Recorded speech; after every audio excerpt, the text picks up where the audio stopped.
Okay, I'm doing it. We're live. They can hear us. We're live. We're We're live. live. They can hear us now. What's going on, all three people watching?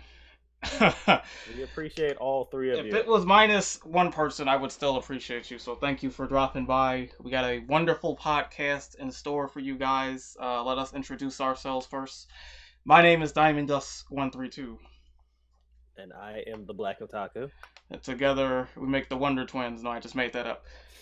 But yeah, we got a fun-filled show for you all tonight. You know, I just realized this podcast still doesn't have like a name. This podcast didn't have any episodes for like a year. That is fair, but you know what? I guess it could at least have a name, but I guess we'll worry about that later. For right now, let me make sure everything is actually on, and I think it is. Pretty sure it is. Anyway, as you can tell from the title, we're going to be talking about Marvel vs. Capcom Infinite, everyone's favorite new fighting game. That hasn't even come out yet. That hasn't come out yet. Is that another, like, what, 2 weeks from now or something like that? I think it's 2 weeks. The 19th, pretty sure. Yeah, that's 2 weeks from now. Oh, same day as 2K, I think. Well, I'm getting one. It's probably not going to be 2K. Okay. Probably not going to be 2K. Just because I got that fight. We're not here for a 2K stream. Got that fight. Right, you're here to see Marvel, I guess. Alright, so we got a lot to talk about. We got a lot of topics to cover. I got to find my notes here. But before we do all that, I got some advertisements to plug, and I got some shout outs to make. So yeah, let me turn that on. I'm on the wrong thing. Let me go here. There we go, advertisements. Okay, first and foremost, let me give a big shout out to DreamCancel.com. Wonderful website for King of Fighters players, King of Fighters watchers, new King of Fighters players. They have wonderful resources. They have a wiki there with all the characters if you want to learn stuff. They advertise videos and the like. They advertise some of my stuff every now and then. They have online tournaments, every now and then. So that's a wonderful resource. So big shout out to Dream Cancel. Those guys are awesome. And how do I cycle? There we go. Alright, second, got a big shout out to Rocha Nagi, about the same deal. King of Fighters, one of the few King of Fighters centric sites we got out there. They always got wonderful information. They got nice t-shirts too. I've been meaning to buy one from Rocha Nagi. So big shout outs to them. Then we got, speaking of Rocha Nagi, we got the King of Data app. This is a wonderful frame data app. It's on Android and iOS. I couldn't find the iOS link, but I do got the Android link, and I'll put that in the chat.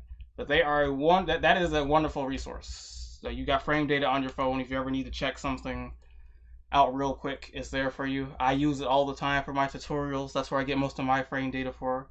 Wonderful resource, just absolutely wonderful. I can't say enough about it. Oh, okay. I've got the Twitter icon, which means I'm supposed to be advertising my Twitter. You can advertise yours as well.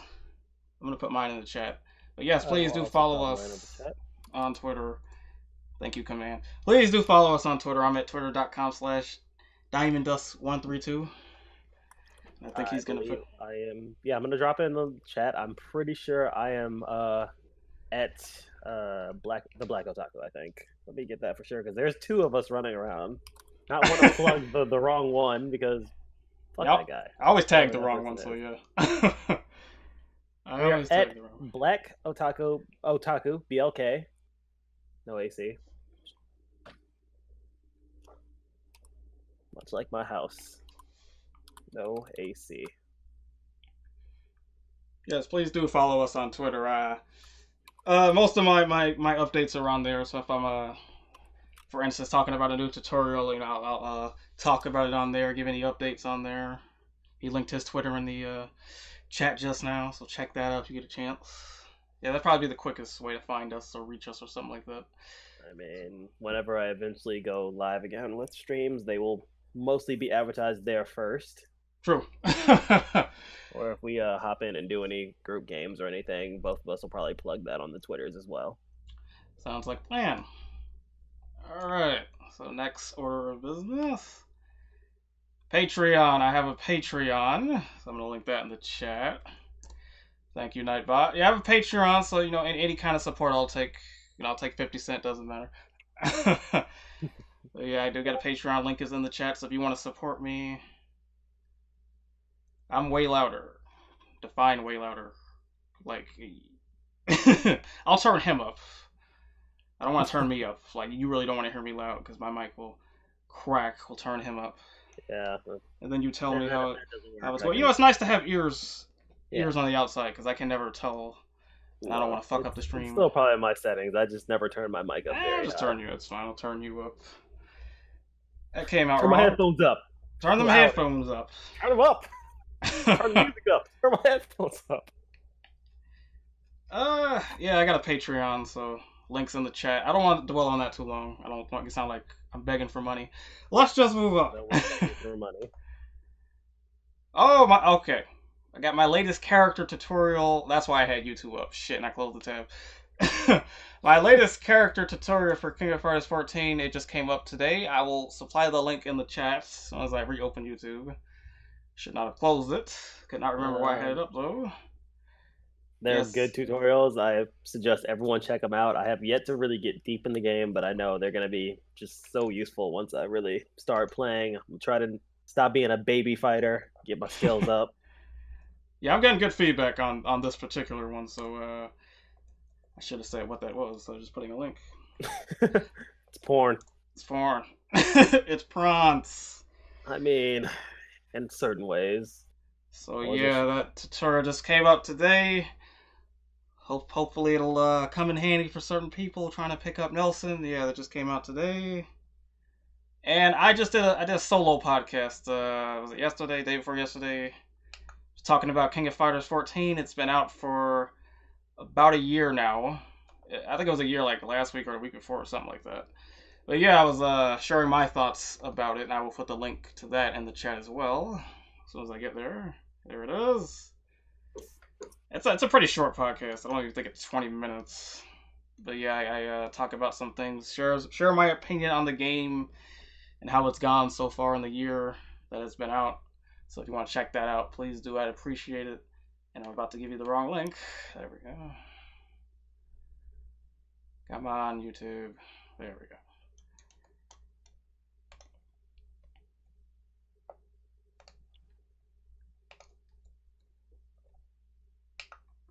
One year. Pretty big time for King of Fighters 14. Yeah, it doesn't feel like it's been a year, but apparently it has. It's been a lot of changes. Bringing me a link talking about, oh yeah, this game, you should totally buy it. It's like $30. I'm like, how long has it been out? And he's like, a few months. I mean, that would be the best time to start. Oh yeah, definitely. A lot of people just getting into it. I mean, this is the easiest King of Fighters to date. So like, as I tell people, if you're not good at this one, then you're just not good at fighting games. Like this game is. That doesn't mean don't play them though. This game is not. Don't lead us over here. Hard. Okay, next. Oh, probably the most important news of all. King of Fighters 14 is on sale on Steam. The segues. that was coincidence. Anyway, but yeah, it's on sale. It's $40 on Steam. So unfortunately, I don't believe it's on sale on PSN, but if you have a computer that can run this game, I would highly recommend you pick it up now. I'll put the link in the chat. Yeah, it's on sale for $40. That's an excellent price. I mean, I would pay like $100 for this game. That's how good it is. But that's just me. I mean, I'm pretty sure I was looking on GameStop website, and the digital copy of King of Fighters is only like $30 there. So for like $70, you could play with your friends on PC and on PS4. There you go. Well, it's not crossplay, unfortunately, so we don't want to give people. That's why you need both copies. That's why you need. Yeah, unfortunately, I wish it was crossplay, but speaking of DLC, the DLC is also on sale. Let me check. I'm on it. DLC is the deluxe edition is $40. It's $50, and I think that gets you all the DLC. That gets you every DLC that ever came out with the game. That's $50. That you can't beat that. I mean, the game's usually $60 with nothing. That is a great value. That's a great value, and you're paying $50. So yeah, please do check that out. This game goes on sale every so often, but don't miss out on this one. And that is all the advertisements. Okay. We can stop talking like corporate shills and get to the the meat of the podcast. Drop that nice GameStop link in there in case people want to go buy that. Oh yeah, I appreciate that. For actually not even digital. You can definitely get a physical copy for like $30 brand new. Wow. Wow, I did not know that. That's excellent. Oh, wow, Yep. You hear that? $30 brand new. King of Fighters 14, PS4. $36.97 if you want to get the premium edition. If you're Wow. into that. Wow, that's you can't beat that. Apparently, those are kind of based on whatever your local store is. So, hopefully your store has that still. Like you cannot beat that. That's pretty good. So $50 on Steam for the deluxe edition. I'll get you all the DLC, and then about $40 at GameStop. You want the premium edition. That's pretty good. We do not work at GameStop, by the way. We do not work at Valve either. We just really like this game. Trying to get more people to buy it. More people in America to help the servers. There you go. All right. Yeah, I think that was all the advertisements. Let me go back here. That was all the advertisements. So we can just get started. As soon as I find my stuff. What was the first topic I had? I guess we could just jump right into this. Was does the game look good so far? Marvel vs. Capcom Infinite. Does it look good so far? I think on my end, just purely on the aesthetic value, because I can't really get too deep into the movement or anything. I'm not really super deep into fighting games. Just looking at it, I love the art style. All the characters kind of feel like they belong in the same world, which is big for me. I never like games where you're coming with two franchises and one of them looks super realistic and the other one's still kind of off. I think that was one of my biggest fears when they brought like Cloud into Super Smash Brothers, and they found a way to make that work pretty well.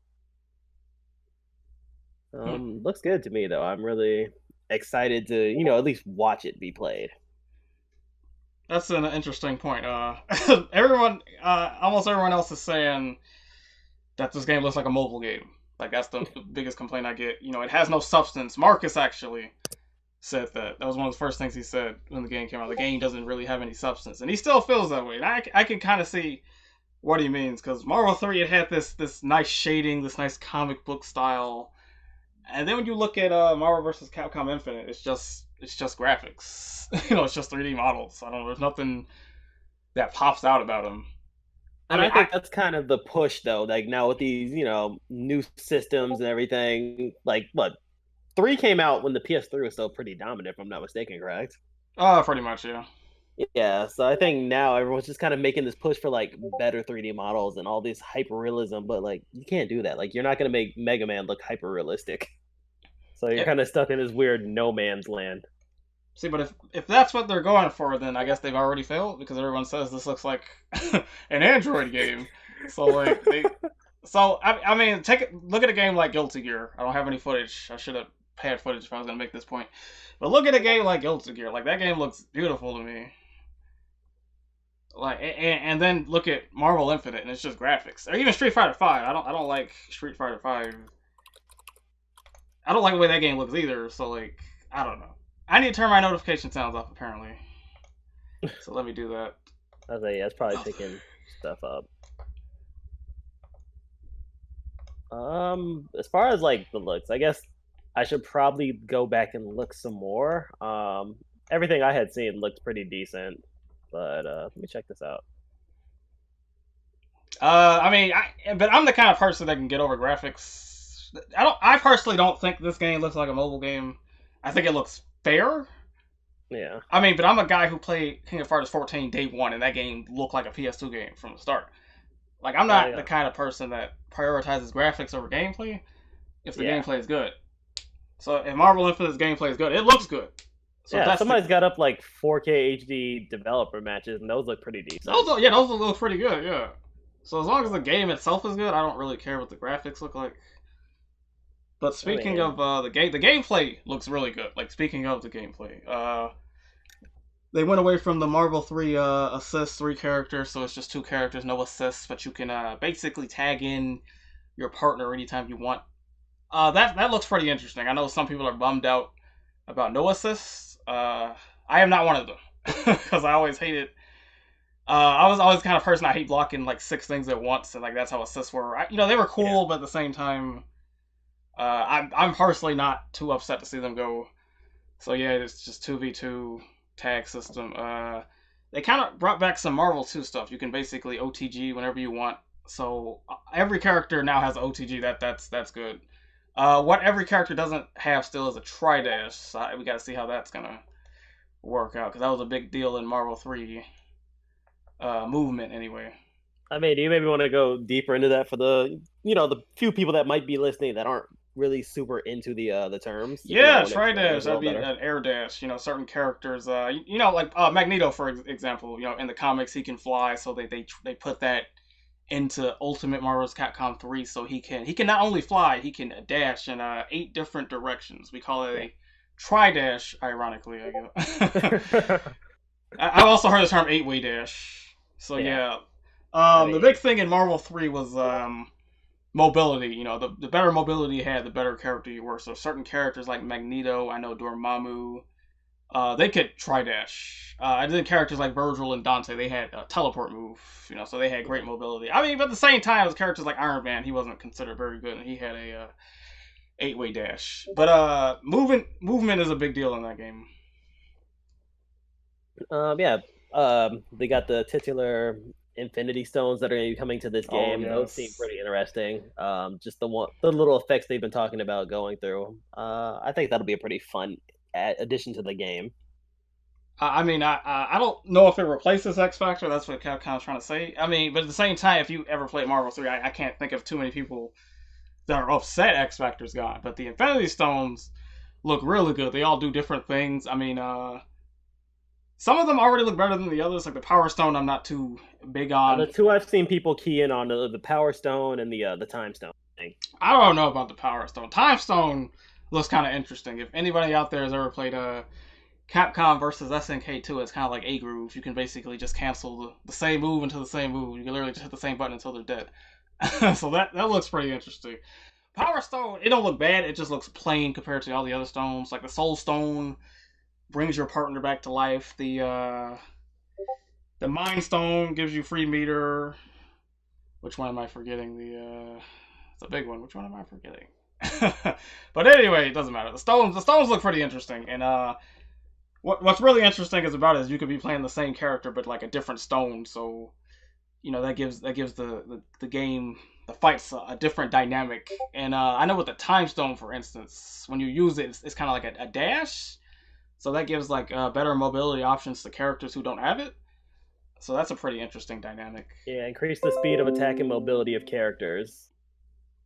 So wait, the stones we got through, there are power, mind, soul, time, space, and reality. That's what I forgot. The space one, the shame box, that looks the most interesting. A lot of people have mentioned that one. Yeah, for those who aren't familiar with it or haven't seen it, like the space stone, when you use the surge, it puts the other person in a box, and they cannot move from this box. They lose their mobility. They can't even do combos right. It's so good. So like for the little time the stone is on, I mean, that's just free lockdown. Like that looks that's one of the more interesting stones. The Infinity Storm is the sealing them in the box. Exactly. Yeah. Forgive me. Yeah. And then the surge is just pulling them closer to you.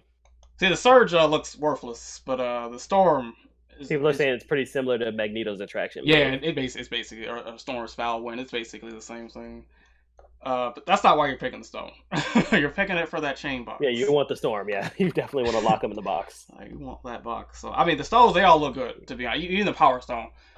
That looks like. I like that they're moving them into the game. That seemed like a good way for Marvel to kind of tie in and say, yeah, remember, still kind of our property too. And I like the way they've done it.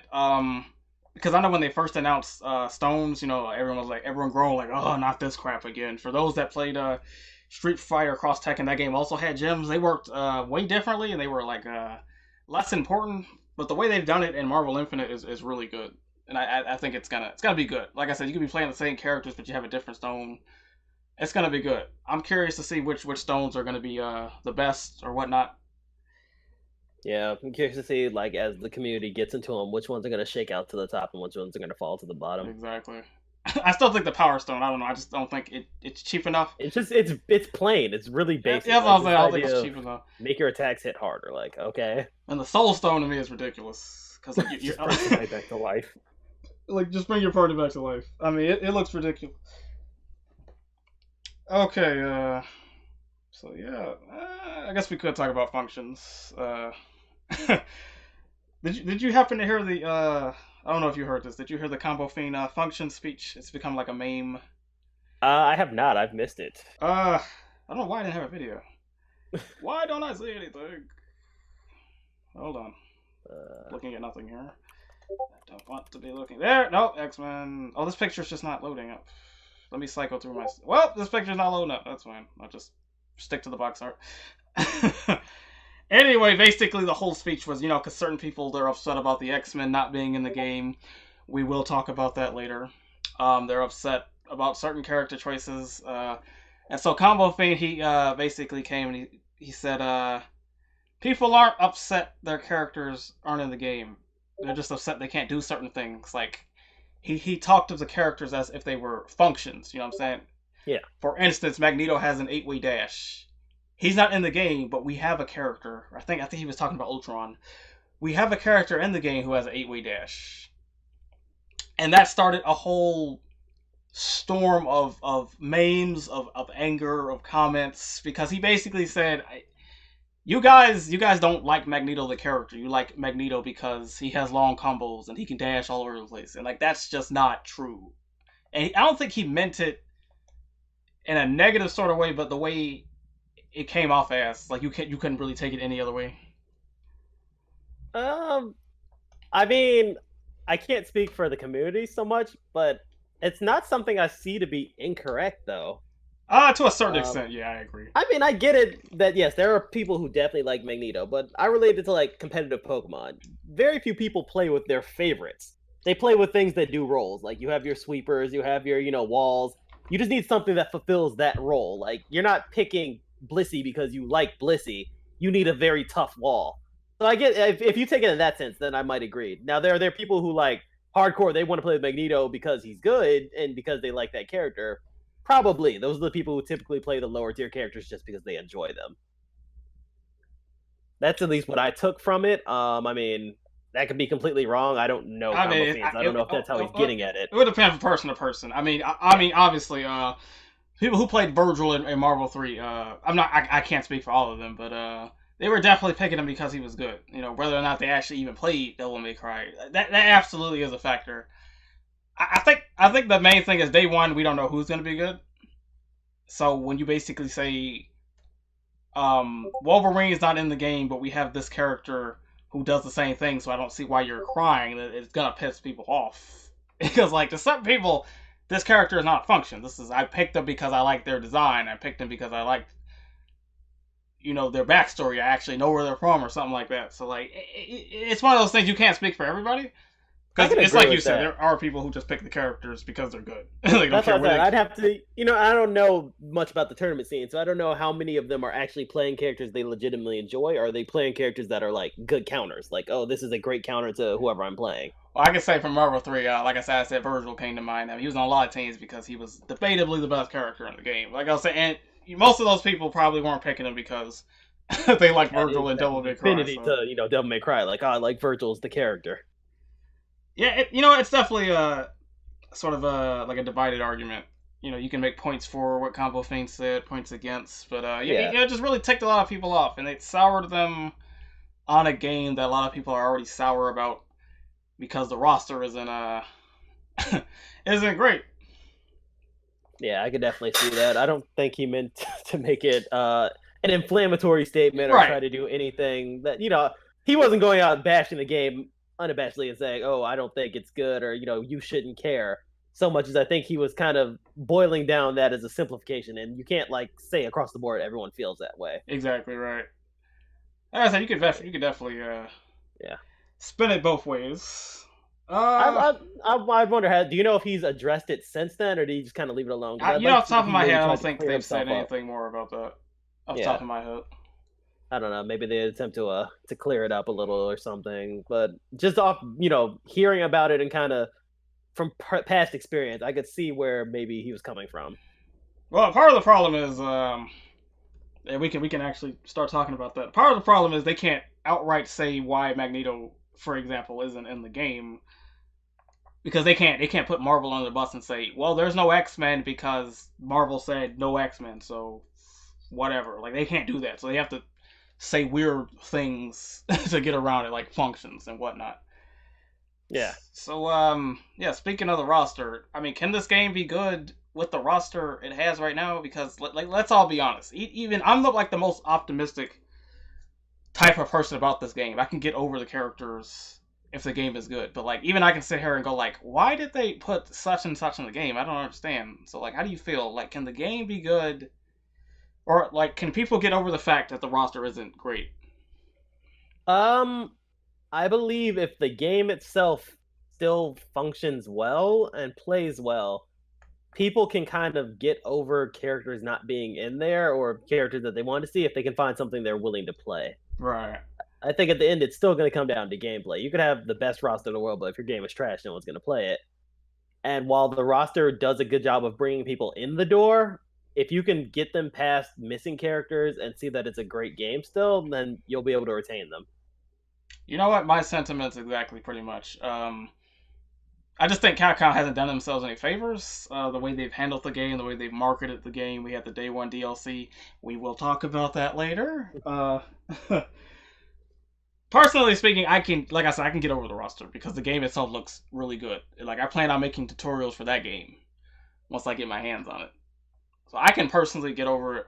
I know a lot of people can't right now. They're really bummed out. Such and such is in the game, which is fine. Um, I've always had mixed feelings about not playing a game just because this character isn't in it and that character isn't in it. But this is a big franchise. Marvel versus Capcom. You expect the best from both sides to go up against each other. So when we get like Firebrand or Nemesis again, then people are gonna be pissed off, or Gamora or something. People are gonna be pissed off. And I think in the past that would have been okay to get around because we wouldn't necessarily have DLC lists right in front of us. Back when DLC was a sort of this mystery thing, you could almost fool yourself into believing I'll get the game because maybe my favorite character will come later. Right, exactly. But now that we're getting data mined lists and them companies actively releasing, oh, these are the characters that are going to come out later. Now, if you don't see your character on the list, it's a lot easier to say I'm going to pass the game up. Absolutely, there are no intentions. I was just gonna say that. Like that leak took a lot of the wind out of a lot of people's sails, mine included. Because it's at first you'll think that's not real because like it's too it's too mediocre to be real. So you're like that's not real. Then they start revealing characters, and then the more and more the leak list following the pattern, you're like turning out to be true. And then Capcom, I think, shot themselves in the foot. You can have the same characters, but you need to show people why it's okay for them to be in the game again. What they should have done every time they announced the same character from Marvel 3 was show an actual trailer. Show them actually doing moves, showing the new moves. They did start doing that, but I know like Firebrand and Ghost Rider when they first got announced, they just showed like a picture and said, yeah, they're in the game. There's a tweet, yep, they're in the game. And so if you're sitting there going like, I don't really care, I don't want to play the same characters again, then I don't know. They didn't do enough. I think now it's okay because more footage of the game is coming out, but I don't know. I just think they shot themselves in the foot not showing the same characters, excuse me, and then the new moves they have, because they do have new moves, but like they just didn't show them. I think that's something that they could have taken a page out of NetherRealm's book, because with Injustice 2 they did a lot of videos. With a DC game, you kind of know who the roster is going to be. Right. Like Batman's going to be there, Superman's going to be there. And while a lot of their moves are still similar, there's enough change that just by showing a video of this is what the character is going to do, you were able to kind of see those differences. And I think if Capcom would have done something along those lines, it probably would have helped out. So yeah, it's just like I said, the leak list, it just gets truer and truer than people like. It's like you said, they already know the roster, and then they already go like, I'm not buying this game. Like this roster is horrible. I'm not buying this game. Yeah. I think they would have liked to not have had that happen. Like, with a leak, anytime that happens, you almost kind of have to own up to it as a company and say, yep, you're right, you got us. Right, exactly. I think that took a lot of wind, like you said, out of their sails, just from not being able to hide that mystery and say, well, just get the game. Maybe your character's coming. Maybe he'll come later. And like, a part of me wants to not completely blame it on Capcom, because like I said, half the roster they have no control over. half the roster they can't really talk shit about. Like if it was their own characters, they'd be like, all right, yeah, you got us. Like you said, you got us. This is who was in the game. Now, now that you know that who's in the game, let us show you what they can do. I don't know. They basically, it's like they basically took like a prideful approach about it. Well, if we don't acknowledge the leak list, then it means we didn't get leaked. Like, no, it doesn't mean that when you show me the same, handful of characters that are on the list. Right. Like, I don't know. So, like, the way they've handled the situation hasn't been great. Some of the stuff's out of their control, but they definitely have more control than maybe they're willing to admit to. I don't know. It's the roster is a mess. And the game itself looks good, but the roster is a mess. From the character selections, to the way they announced them, to the way they handle it, it's just a mess. I mean, is this not essentially where Capcom has gotten to, though? Yeah, that's true. Like, well, I mean, and this, we don't have this on the list, but I'd like to ask you a question. If Street Fighter V wouldn't have necessarily went down the way it did, would you have felt better about what's happening with Marvel vs. Capcom, or would you have still felt the same way? I think it would have been the same reaction the way Street Fighter got. Like, really, Capcom? Like, you're better than this. Like, you've done launches better than this before. Like, what the hell are you doing? Now it's multiplied because now some people are like, well, they've done it twice now. They said that they were gonna, and I was kind of skipping ahead because I want to talk about this later, but that's fine. We can talk about it. Yeah, I saw it and I was like, I don't want to bring it up too early, but I think it fit there. Yeah, no, that's fine. Let's talk about that. Like I said, now it's magnified because some people are gonna feel like they've done it twice. Like they've botched 2 games releases, and people are gonna buy the game regardless. Don't get me wrong. If I learn anything from Street Fighter V, you can completely screw up a launch for a game. You can have nothing in the game, and people are still gonna buy it because there's a Capcom sticker on it. But at the same time, there's people like me who go like, I mean, but they've done it again. So is every launch gonna be like this? I mean, these are 2 flagships. Like Street Fighter and Marvel vs. Capcom are like some of their heavy hitters in a lineup where Capcom doesn't have a ton of them anymore. This isn't, the early 90s where there was a ton of Capcom franchises going through. They're kind of floundering in certain spots. I mean, like, they still have Mega Man, but they use that whenever the hell they feel like it. They have Mega Man, but how many times are you going to go buy saw an advertisement for Mega Man Legacy Collection 2? I mean, I'm only soured on that because the way they did Mega Man Legends 3, like, they dug their own hole.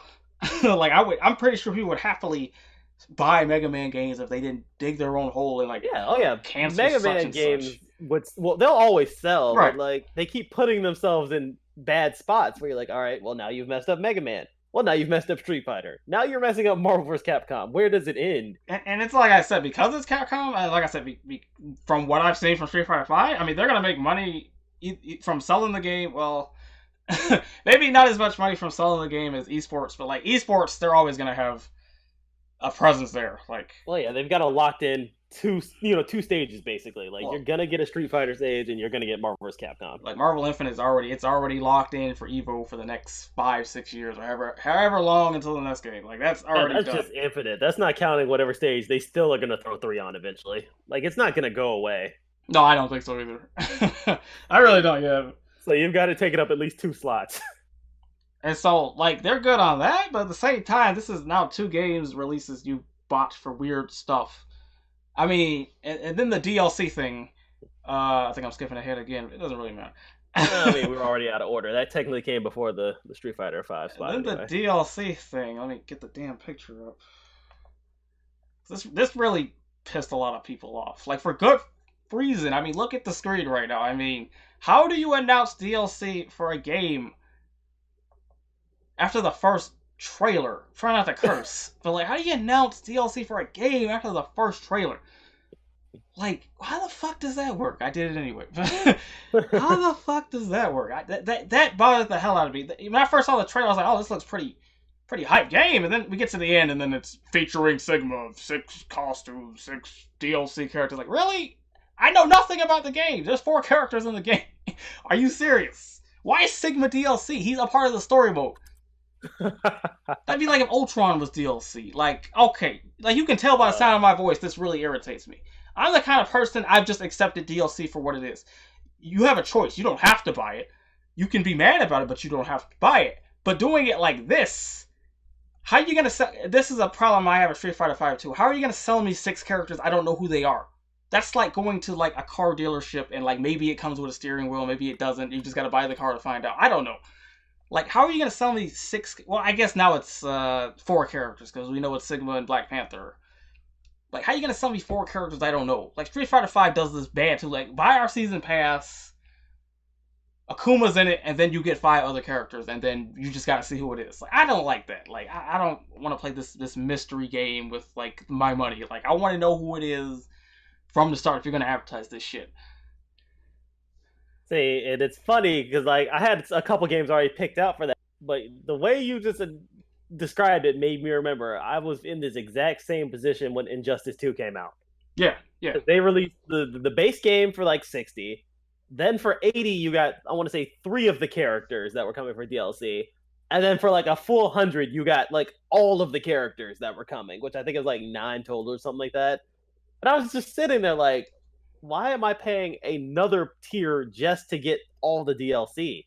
And they announced that almost immediately after the game was announced. Like oh, yeah, these are the 3 tiers. That drives me crazy. For as much shit as Street Fighter Cross Tekken got for its DLC being on the disc, at least they didn't announce that shit until after the game came out.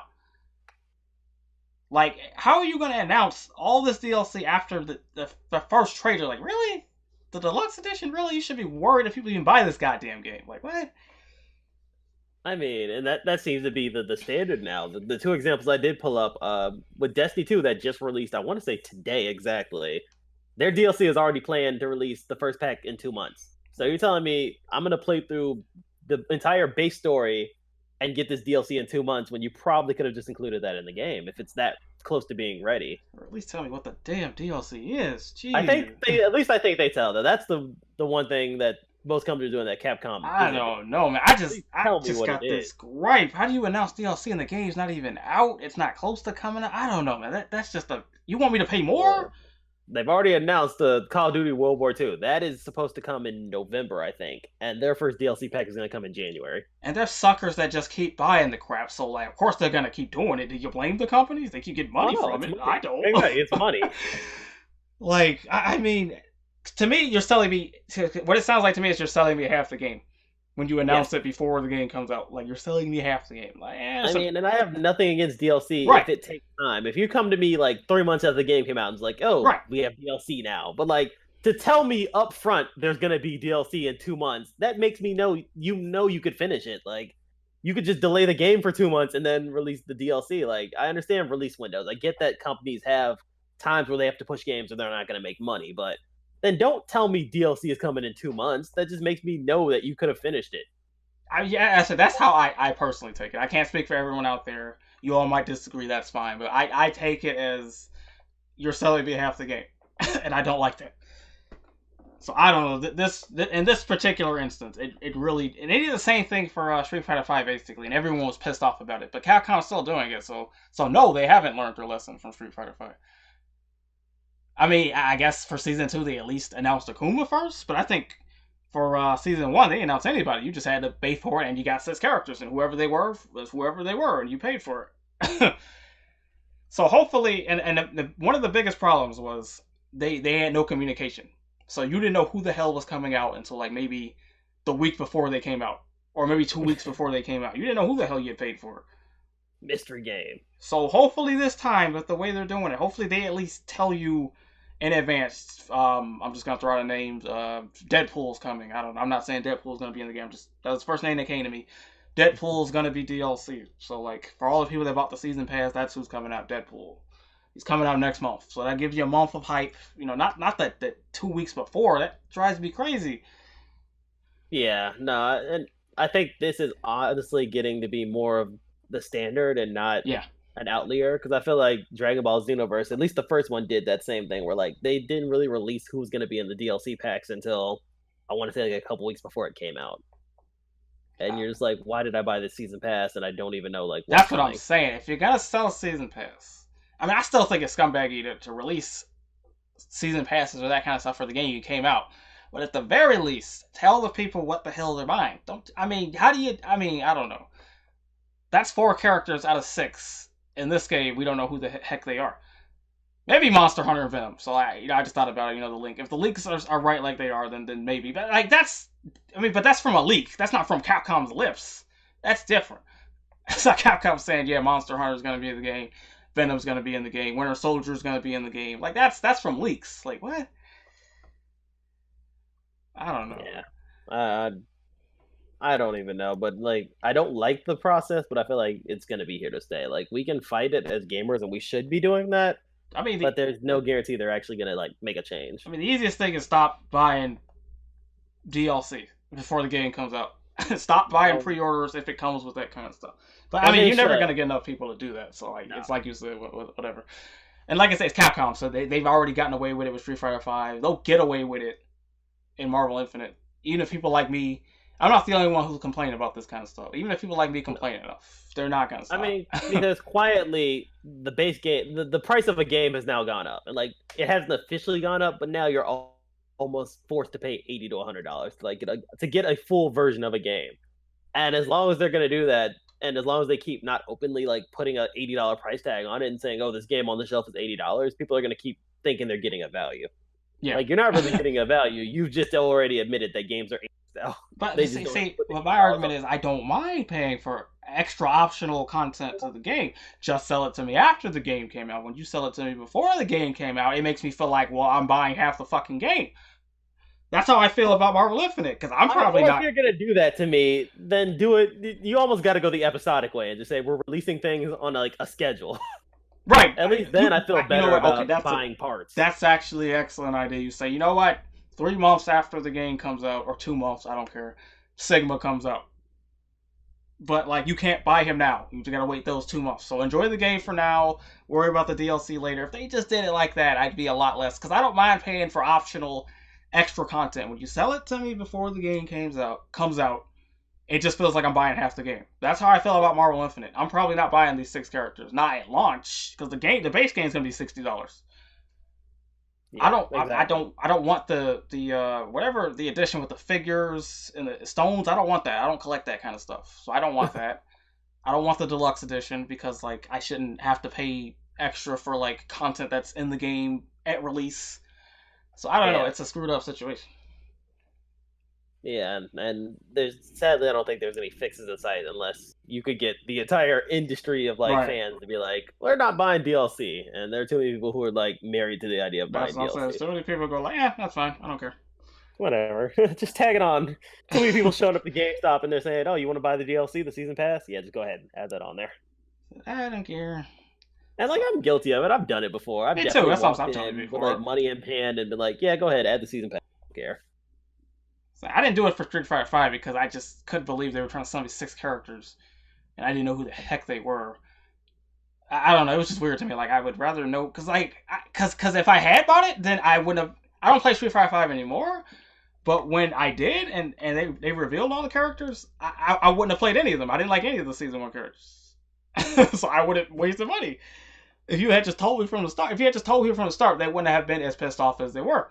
The Capcom don't care. First trailer of MVCI drops. Hey, here's 6 DLC characters. There you go. Like, what? Now, do you think it would be better if they did it sort of Overwatch style, where they just drop the characters in without you having to, like, pony up extra for it? I mean, free would be nice, but, I mean, they're not going to, but, no. like...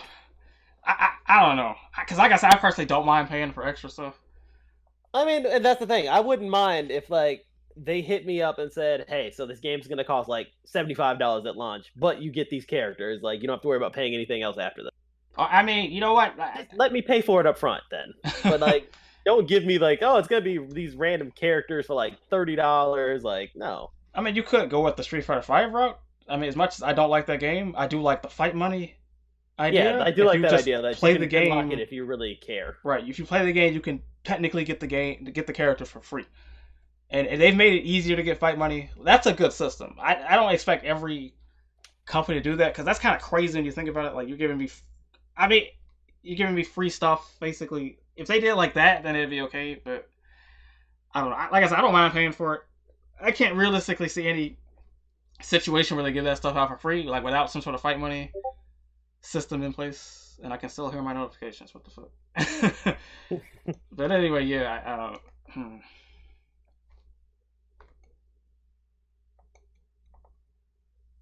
Yeah.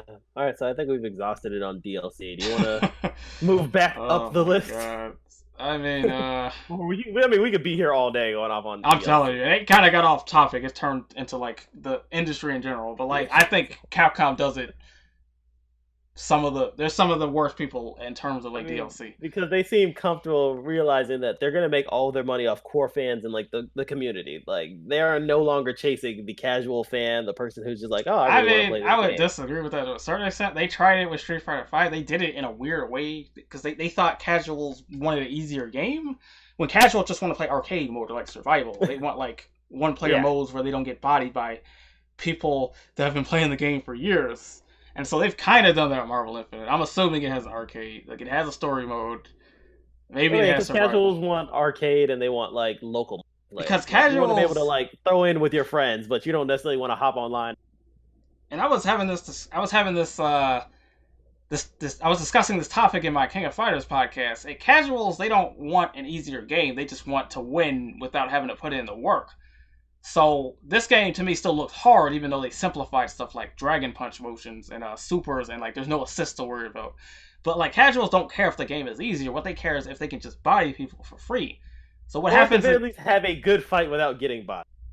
So what happens in the King of Fighters community is that people come and they say, "Well, I can't find anybody on my level. I'm quitting the game." Like I mean, I can't say the same for me, but people have been playing King of Fighters for like 2 decades. Like even when they make new ones, the mechanics are basically the same. So like they hop into a new one and like it just takes them a couple weeks or a couple months to get good at that game. So casuals don't like getting bodied. They just want to win. So the people quit the game. So that's what happened with Street Fighter V. I mean, more casuals didn't play the game because they were still getting bought by the people that knew how to play Street Fighter V. So the people on the Street Fighter V tournament circuits, those are the people that were playing Street Fighter 4 at a high level because those people put the time in to get good at the game. Casual people aren't going to do that. I mean, and then you get the whole issue where they're getting bopped like opening week of the game because everyone's got to start at the low levels. Like the game doesn't take it into concept. Oh, you played Street Fighter 4. We're going to start you off at a higher level. Like everybody starts down at the low rank until you the game's been out for a while and everybody starts moving up. So I can imagine what it's like to like get bopped by a pro like your first week on the game. Well, I mean, like I said, it's a mindset thing. You have to sit there and go like, you got to take yours long. Right, yeah. It's a mindset thing. And the people Capcom thought they were appealing to didn't take that mindset. I mean, some did because Street Fighter V is easy as hell, but a lot didn't. So like, it failed in terms of appealing to casuals. It also failed in terms of appealing to certain hardcore people because the mechanics were too easy. So in Marvel Infinite, at least, it looks like the game is at least hard. Yeah, there's an auto combo button. You can reflect projectiles with Advanced Guard, but at the same time, like some of the combos, you're still gonna have to sit in the lab and practice combos. Matchups, you're still gonna have to play the game to learn matchups. Like you can hit that one button for the auto combo, but you're never beating somebody who knows what the hell they're doing. So I don't know. But they at least put the modes in that casuals want, like the arcade story mode. So I mean, at least it's got that. Yeah, definitely. I mean, and we'll see. Anytime you tag Marvel on something, it's going to draw a certain crowd of people that wouldn't necessarily be into the game to begin with. That's what I tell people, they go like, this game's dead on arrival. Like, it's really not. I mean, one, Capcom made it, so that's automatically the the immortality seal, and then two, it's Marvel versus Capcom. I mean, come on. People are gonna play everyone's gonna play it. It's Marvel versus Capcom, and you got Mega Man prominently on. Like even with all the bullshit, like that's one thing Capcom does not have to worry about. People not buying this game. Like it may pull a Street Fighter V and it don't sell as much as they hope, but I mean people are gonna be playing this game in tournaments for years until they make another one. Yeah. If they make another one. I mean, they will make another one. Eventually, Marvel's gonna be like, "Yo, we got like 12 more movies to promote. Let's go ahead and get another game together." You know what? Speaking of that, because I kind of glossed over the topic, the roster on the Marvel side. We will get to the Capcom side of the roster because I have a whole list of gripes I have with that. But let me go back here. I'm going to talk about these XMen. This is probably the one thing that is not Capcom's fault, and I can't... Okay, hold on. Which buttons was it? These buttons. Yeah, that's like the one thing Capcom really can't control. Like they could have handled it better. It's like I said earlier, they can't outright say we can't put X-Men in the game because Marvel's being whiny. bitches and don't want to advertise other people's movies, but like that's what's going on. That's why there's no X-Men. Like that's out of their hands.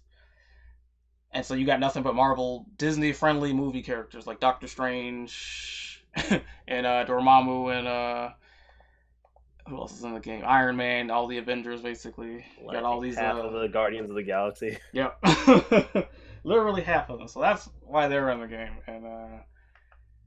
And I think people have kind of picked up on that. A lot of the fans, at least from what I can find on like message boards online and stuff, have kind of realized like X-Men of Fantastic Four characters are being shafted, but not only in this game, but in video games in general by Marvel because they're not really about to promote these movies that they can't get the franchises from.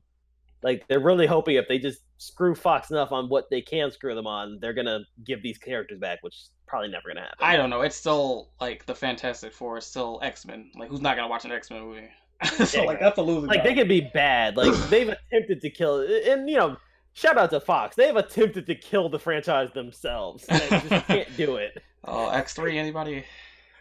X3, half these movies that just came out outside of Days of like the rest of these are terrible. What's the one with the shitty Deadpool?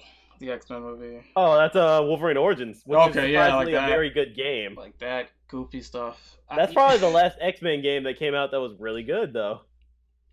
See, Capcom, they can't do anything about that. What they can control, on the other hand, is their side of the roster. And like, what the heck are they doing? That's what this game, I think I heard Vesper Arcade say this. This game could have been redeemed if you just had a solid roster on the Capcom side.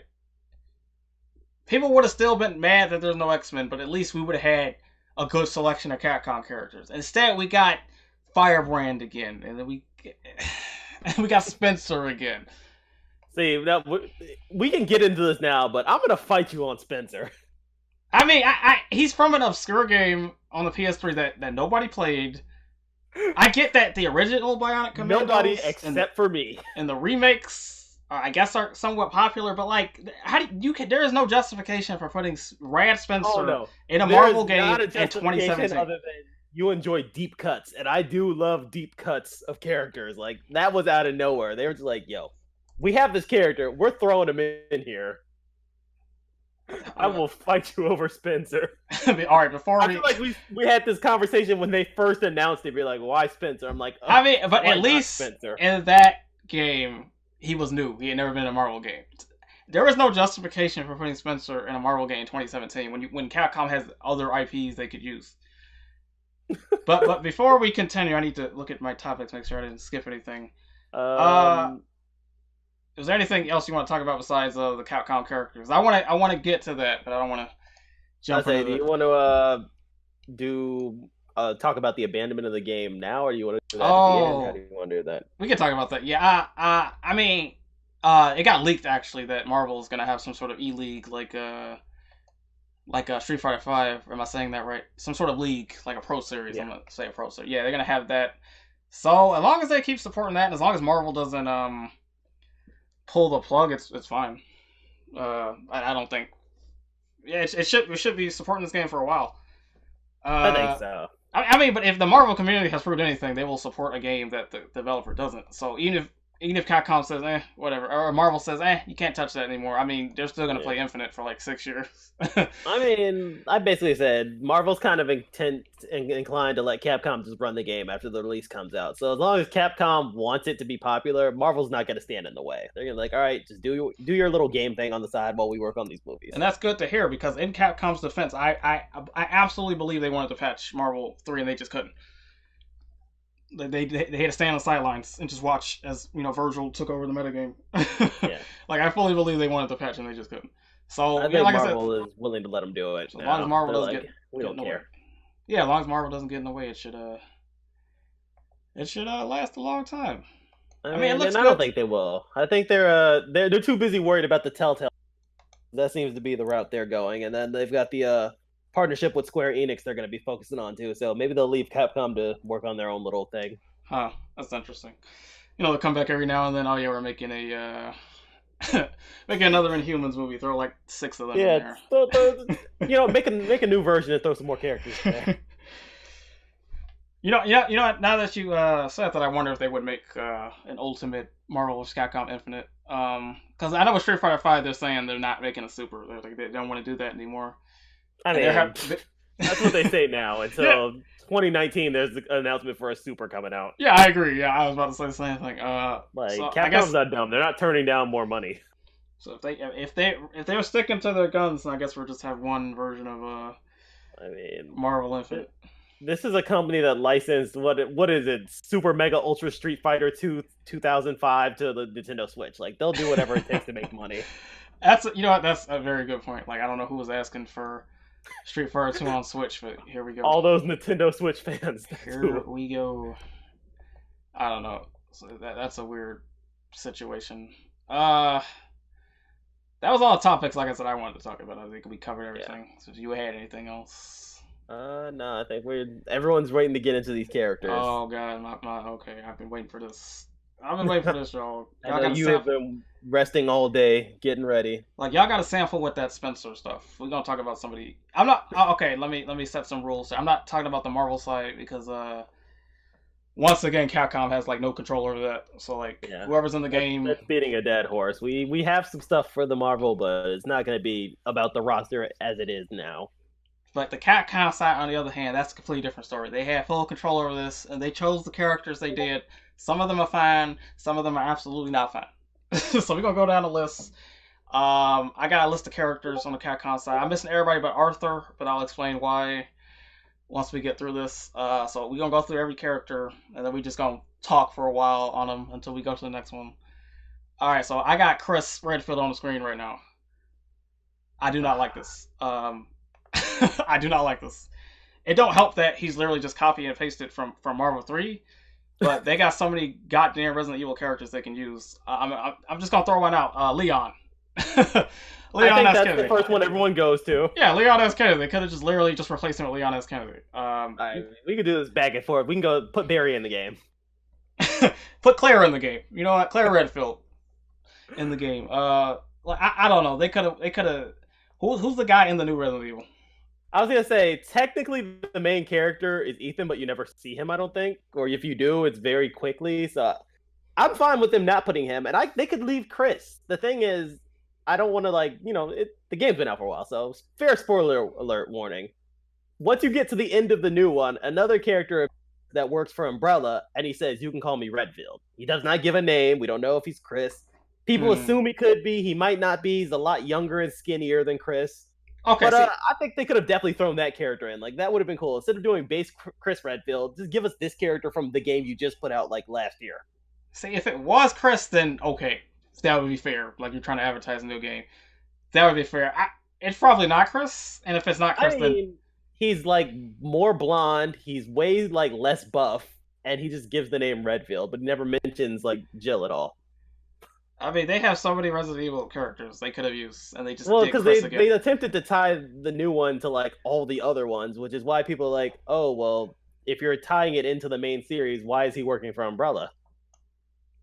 But they got a new DLC coming up that people think are gonna address that. So who knows? Maybe they will. Maybe he'll show up as like a costume or something patched into the game.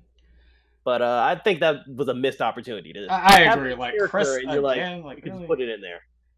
I mean, I'd rather have Jill than Chris. I would rather have Leon than Chris. I would rather have... Everybody would like to have everything other than Chris because we've had Chris forever. And it's just the same moveset, too. Like, does he have any new moves? He might, but it's not enough. I mean, they gave him this weird reload mechanic, so they nerfed him for some odd reason. I don't really understand why you have a reload mechanic in, like, a fast-paced fighting game like Marvel. But, I mean... They could have picked anybody else, like any other main character. Leon would have just been easy. We wouldn't even be talking right now. Nobody would complain about Leon. He's a fan favorite. Everybody loves Leon. Nobody would. I have nothing against Chris. He's just not personally my favorite Resident Evil character. And like to see him in a game again, I don't know. All right, but this next guy, he triggers me even more. Hold on, this next guy triggers me a hell of a lot more. Fucking Nemesis T-Type. Why is Nemesis in a game with no Jill? Like, I don't get this. How does Nemesis get in over, like, Wesker? Like, and I get the argument, well, he would have just been from Marvel 3 too, but I think people would have taken Wesker over fucking Nemesis. Like, I don't get this. I mean, Honestly, I think it's just iconic at this point. Like Wesker is iconic too, but I feel like Nemesis people look at it and they're like, "Oh, that's Nemesis." Okay, I don't know. I I would look at definitely you agree. crazy if you They could have said flipped him out for someone else. like I would Like, look at you crazy if you said Nemesis over Wesker. I don't know. That's like a one-sided argument to me. But they could have used anybody. Like there had to be some monster from the new game. There had to be some monster from the other game. There had to be somebody they could have used instead of this dude. Like this well, is the so weird thing is the new game doesn't really have iconic monsters. Like they're all kind of bland and samey. okay. Then just put Jill in, Chris and Jill. Yes, like definitely roll like Chris and Jill and like not do the Nemesis. two characters with that. Like Nemesis, I don't know, man. Without Jill, it just doesn't make sense to me. And what the hell was I gonna say? And then Nemesis moveset, it's just copy paste from Marvel 3. Like he a lot of the characters have the same moves. He is the worst offender. Like I could find almost no differences between him in this game and then him in Marvel 3 other than he can shoot 3 rockets at the same time. Like it's just so lazy. They had the asset sitting there, so they're like, let's just use Nemesis again. Like who asked for this guy again? He was cool in Marvel 3 because I didn't think Nemesis would be in a fighting game and it just worked. But like to use him again is so goddamn lazy. Honestly, it would not surprise me if they were like rolling around the office trying to like add characters at the end. They're like, just Nemesis, we got him here. Look, Like throw him in there. Much as Resident Evil 6 sucks ass, couldn't they have used like Jake Wesker? Couldn't they have used Sherry? I don't know. Just somebody new. That's the thing, and I feel like 6 was like a weird game where like people liked it, but they didn't want to admit that they liked it. I think definitely adding a character from 6 would have been helpful. I mean, I played a little bit. I thought it was okay, but I mean, the consensus is that it's ass. But even still, like those characters are newer than Nemesis. Yeah, like I don't know. And like I said, I would have took Wesker or Jill. You know, if we're just really gonna be lazy about it, I would have took them over Nemesis. How do you put? I don't get how Nemesis gets in over these characters. I don't understand. Yeah, Franco, I do agree. There's probably going to be some future Ultimate Marvel vs. Capcom Infinite or something. Like they're gonna do something with this game. Like, see, I didn't mind it. They're gonna have to. See, I didn't mind it when Ultimate came out because I was stupid back then. We got the game for free anyway because Marcus won a tournament, so I didn't care. And having new characters, and I thought they was gonna fix the game because I quit Marvel 3 because I couldn't take it no more. X Factor was busted. I couldn't take the top tiers anymore. I quit. So when Ultimate Wars came out. I mean, when Ultimate Marvel vs. Capcom 3 came out, I was like, yeah, this is good. New characters, they're balancing stuff, X Factor's getting nerfed. It was the same shit. It might be more broken. That's debatable. You could say that for another podcast. But it was more broken. I don't know. That's just the new thing with fighting games, though. Like, there's always going to be these, like, next versions where you're like, should I have even bought the base game? Like, was there even a point to me buying this first game? It's a mess. Man. All right. I'm gonna move to the next character. Yeah, go for it. Fucking Firebrand. Wow. I mean, was there anybody seriously like that wanted Firebrand back? Even if you liked his moveset, like it's just incredibly hard to justify putting him over anybody that Capcom has. Like I could name a bunch of characters. Like, how does Firebrand get in? I could see Arthur, because he's, like, iconic. Ghosts and goblins, ghouls and ghosts. Yeah, like, Arthur at least made sense. Right, that's iconic. How in the holy hell does Firebrand get in? You could have used, what's the main boss's name? Like, Satan? The hell, whatever the main... You could have used him, if you really had to have 2 Ghosts and Goblins characters. How the fuck does Firebrand get in again? At least I could, like, argue the whole Nemesis thing. It was like, oh, he's been there before. Like, he's iconic. Nobody was asking for Firebrand. He's on the same level as Firebrand to me. Like, who was asking for these 2 back? But let's focus on Firebrand. Like really, let's focus on him. But yeah, man, I don't get it. Like, that's to me, it's just the maybe Nemesis. I'm wrong. Maybe there's a list of Firebrand fans that are excited that he's back in the game. You know what? I'm not seeing him. I will say this for every character we're gonna name on this list. If you are fine with this character being in the game, then that's fine. It's just personally speaking, I don't get it. I have no love for Firebrand, not because he's an asshole in the games, but I don't know. How does Firebrand get in over somebody like Leon S. Kennedy or I mean, he just seems forgettable. I'm like, oh yeah, Firebrand. Like, he's not sticking out of my mind as I have to even when he was announced for Ultimate, people go like, okay? They kind of shrugged. Yeah, I was just like, oh, Firebrand? Okay, that sounds like I should care. So to do it again, it's just like, what the hell were they thinking? I don't get it. I just don't get this. Stop trying to make Firebrand happen, Capcom. It's not gonna happen. Like, this might be the worst one that's returning Firebrand. Like, I'm sorry if you're a Firebrand fan. He might be the worst one that's returning. I don't want to talk about him no more. He's just forgettable. You can forget he's there. Oh, okay. Now we can continue this discussion because Spencer on the screen. I'm sorry, people. The only reason you remember Spencer is because Bionic Arm and Combo Fiend. That's the only reason you remember this man's in the game. He happened to be a good character on top of it. How does he get in the game again over anybody? Capcom made so many damn new games between this one and Ultimate Marvel's Capcom 3. How does Spencer get in over any of them? How is Monster Hunter potentially DLC? That should have been base roster. Why is Spencer in this fucking game? Like, I'm sorry, man. I got no words against Spencer. I got no love for him either. I mean, like I said, the only reason I carry the torch is because it is a super obscure game, and I enjoyed playing it. So when I see him, I'm like, oh wow, they actually remembered Spencer exists. Like, and let me just say, I'm very aware that Bionic Commando was an old game. Okay, I'm just talking about the Spencer from the PS3 game that this one is based on. Nobody played that fucking game.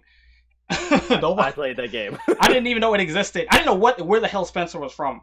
I worked at a game store.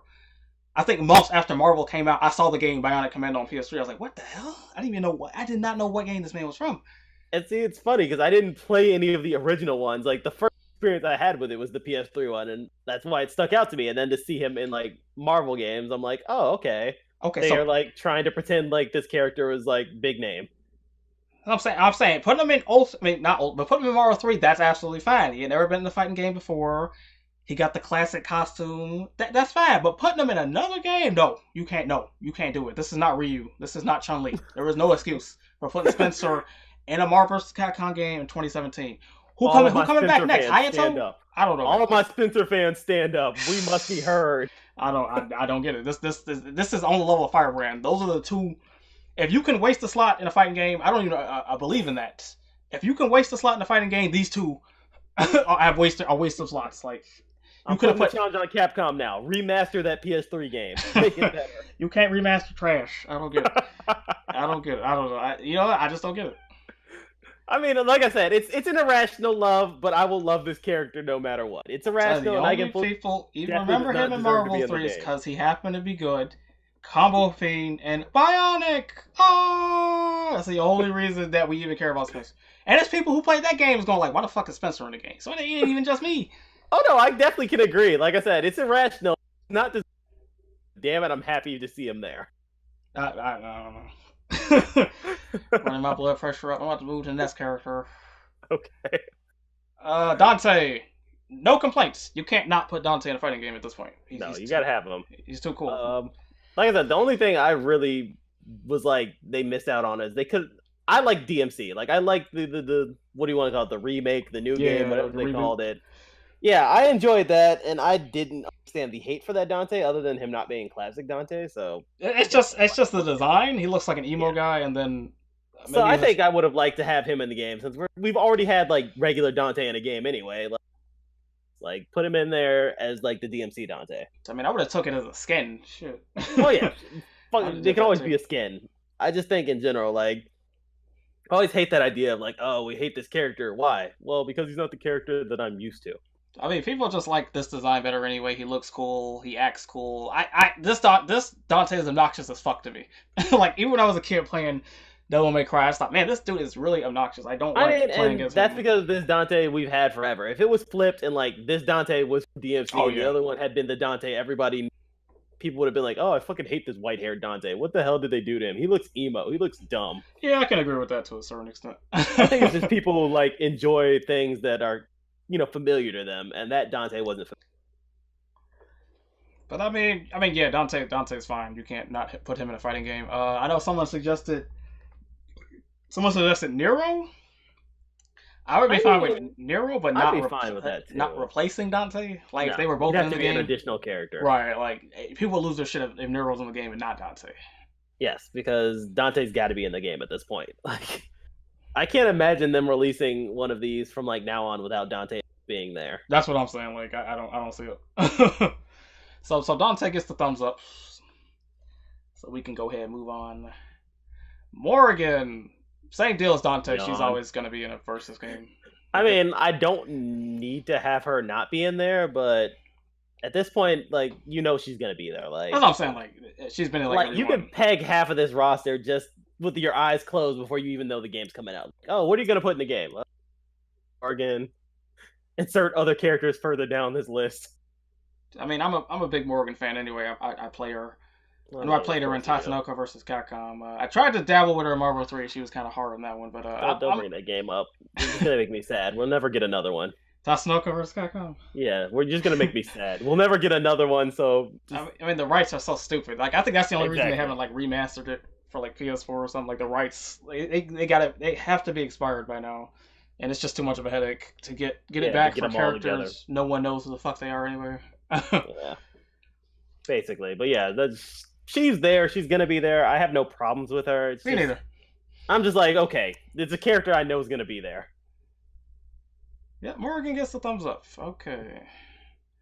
Ryu. I mean, do we even gotta talk about Ryu? I mean, Just this like slate of 4 characters right here. Like you just know they're gonna be there. all right, like No one's gonna complain. I mean, I guess the only complaint you can have about Ryu is that he's like the ordinary guy that ironically shoots like beams out of his hands. But like compared to the other characters, he's ordinary. So like, I've heard people say he don't really fit this series. I mean, but like it's Ryu. I mean, he's doing the same issue. Like, oh, if I put Ken in the game instead of Ryu, you'd be bad. So like, he's got to be there. I mean, yeah, for sure, you'd be like, huh? Like, how the hell why that? is Ken here? What the fuck? So I mean, I personally got nothing bad to say about Ryu being in the game. Like he's gonna be in every versus game until the Earth explodes. It's gonna be in every Capcom game. If they made Capcom Bowling today, Ryu would be there. Yeah, absolutely.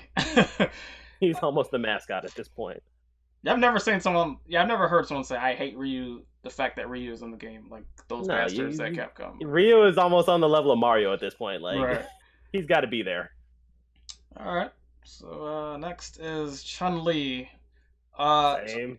Yeah, I'm about to say she's about the same as Ryu. Like she's pretty much been in every versus game. She's gonna be in every versus game until the end of time. She's basically female Ryu. She's the first lady of fighting. She's always gonna be in these games, good or bad. I guess the only thing I could say with those like couple characters is I wouldn't be mad if in this instance they decided to do something a little different with the characters just to try something out. Like, oh, we're not gonna do Street Fighter, but this is a different game. Why not change some aspects of the character? Like if they wanted to experiment, I wouldn't be mad at them because this is kind of like an opportunity to do that. I don't know, because then you'd have people complaining like, how in the world does Ryu not have Hadouken or something? How does Chun-Li not have a spinning bird kick? Like, what the hell are you guys doing? Like, you know what I would really like to see from Ryu in this game if he had some sort of evil Ryu mode. Like they did Denjing mode in Ultimate Marvel's Capcom 3, but I would like to just see some mode where he turns full evil Ryu and like you can't change back or something. I don't know how it would work, but like that would be good. Like, yeah. But yeah, Chun-Li gets the thumbs up. I mean, she's gonna be in the game. Nothing we can do about that. I got no complaints.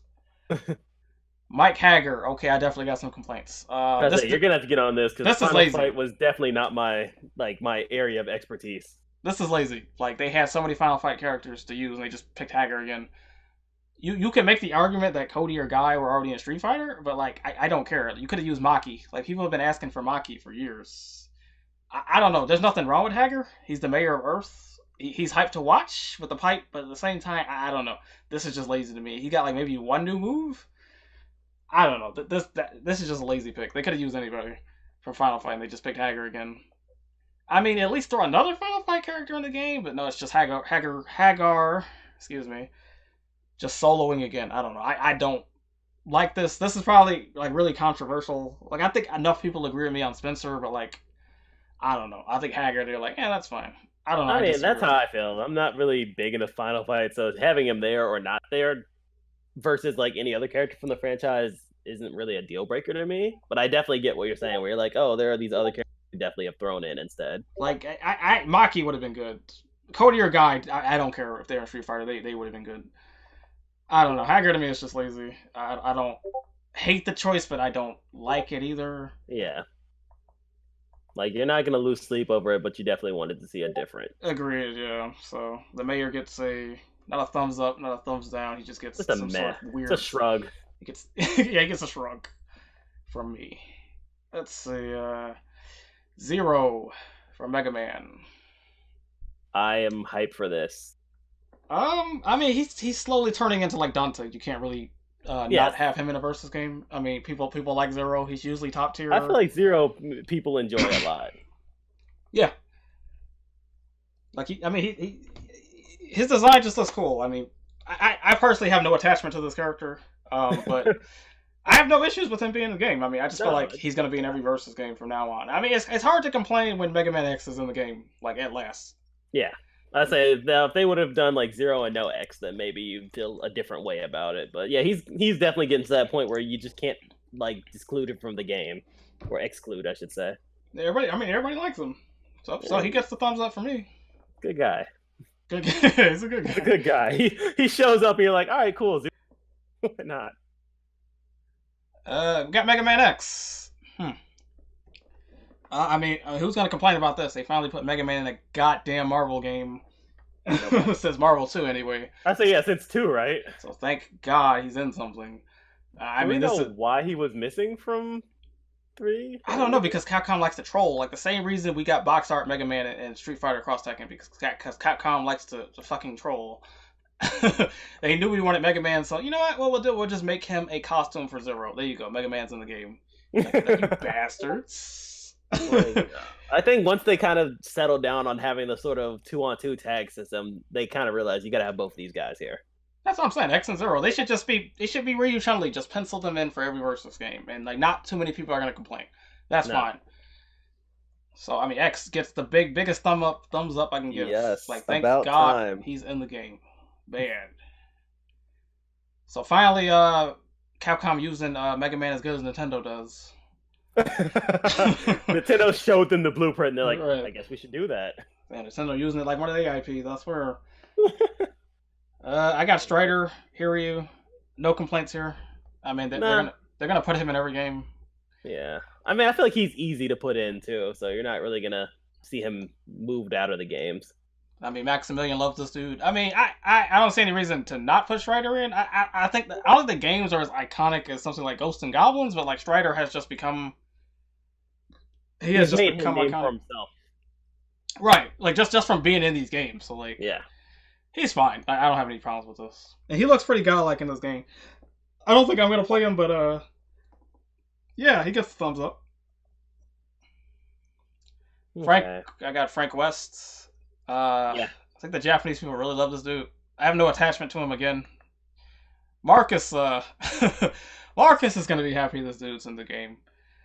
He has somehow made it himself out like a own entity from the Dead Rising series. Yes. Like the series is here, but like for some reason Frank West here to stay forever. Yes. I mean and I can't blame them. Like he's the only one I remember. Like I know really care about them the same way anyone cares about Frank West.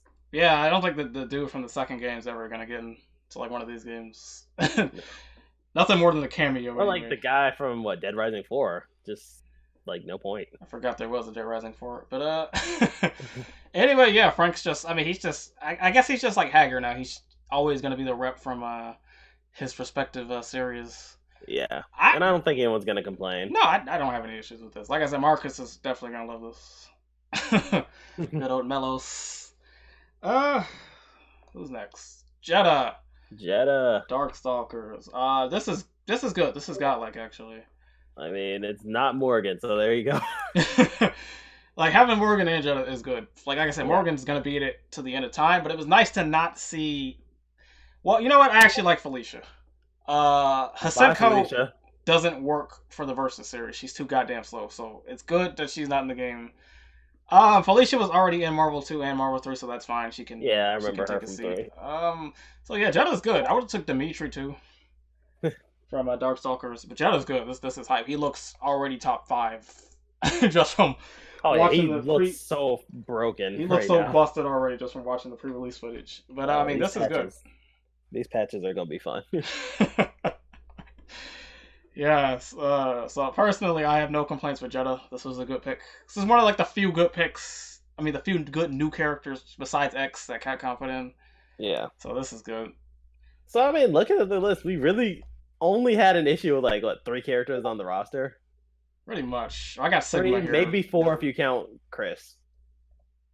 Yeah. I mean, just out of like the main roster that's not DLC. Yeah, So, yeah, like, you're right. Yeah, you're right. You know, there's anytime you have only that few issues or whatever, then it's a pretty successful roster. it's just people are just wishing for. I mean, they had so much potential. They had so many. We'll get into this because we got wish lists too. So we'll get into it. But like they had so much potential. And it was just a lot of just bring back the same guys for no reason. Nemesis, Firebrand, Chris. Like those three you could easily take out and like only 3 people would complain. Yeah. No, I think, and that's always the case with rosters too. Like, you're never gonna get everything perfect. Like, there's always gonna be some character you could have left off or some character you didn't put in that people are gonna bring up. I mean, but at the same time, they really sort of dropped the ball. So let's just hope all the DLC characters are godlike. I had Sigma up. Can't really talk much about a character that we know nothing about. But hey, at least he's new, and Mega Man X is getting some more love, so he should be cool whenever he comes out. Why he isn't on the base roster is beyond me when he's in the goddamn story mode. Like I don't really understand that. And then Ultron's in the game. I'm just trying to figure out why on this picture he looks like a cross between Zurg and Buzz Lightyear. He does look like Buzz Lightyear. Oh my god, yeah, he does look like Buzz Lightyear, man. That's funny. Oh my god. I don't know. Well, he should be hyped, like I said, because at least he's new. At least he's another Mega Man X character, and God knows that series needs some love. You know, maybe they're taking a page from Injustice 2, because I feel like, what's his name? Not Darkseid. I feel like Brainiac was definitely like DLC while also being the main villain of the campaign. I don't understand that. Like if they're in the story mode, then like they should just be in the game. Like I don't get that. Like save DLC for like people who have nothing to do with anything. Yeah. Like Injustice 1 DLC, none of those characters had anything to do with anything. They were just people. They just showed up at the end. They're like, oh, okay, cool. I don't get that. But at least Sigma's in the game, like I said. So. Yeah, at least he's here. They didn't completely exclude him. So I'm pretty sure this is the last. Yeah, it is last guy, Monster Hunter. This isn't the one that's going to be in the game. Probably, I just got a random picture of a Monster Hunter. Yeah. That's good. See, that's what Capcom should have been doing with this game, putting in like IPs that haven't been in this game either for a while or new ones, or at least if you're going to use the same IPs, use different goddamn characters. Yeah. I'm looking at you, Chris, and Nemesis. It's pretty similar to me to when Nintendo put Village to Smash. You're just like, all right, cool. That's a neat little idea. I'll be curious to see like how that works out for like Monster Hunter in the franchise. So like I said, it's hard to talk about a character we know nothing about. I haven't seen any footage of them fighting or whatnot, but I mean, this is good. At the very least, make it's good advertisement. Like you got a Monster Hunter game dropping, like put this in as advertisement. So this is good. I have no complaints about that. And so I think that gets us to the end of the Capcom gripe list. Like I said, I was gonna do one for Marvel, but at the same time, that's not really Capcom's fault. They can't really control that. Maybe some other time. Podcast. Right, I was gonna say right. Maybe some other time. We covered all our topics, so I think all that's left is a top 5 wish lists, and then a top 5 not wish lists. Characters you don't want to see. Either that's already the way I did it. I did the characters I don't want to see in the future as DLC, and I think you did it. Like most of mine were, most of mine were mixed, mostly because I just forgot who was already in a game or like had been in one, and I just wasn't thinking about them. But I think it's kind of it works both ways. Okay, so like we have no pictures for this because that would have been extra work. So. How do you want to do this? You just want to take turns for the top 5? I said, do you want to switch off, or do you want to like you go first and then I'll go through mine? Let's do it character by character. Okay. So I'll say one character, then you say a character, and we'll just do that till we get to the end of the list. All right, sounds good. Okay, so the first person I had... Oh, I'm looking at the wrong one. My list is kind of cheating because a lot of these are not single characters, but like somebody from a certain IP. Yes. This first one though is pretty fair. Ashura from Ashura's Wrath.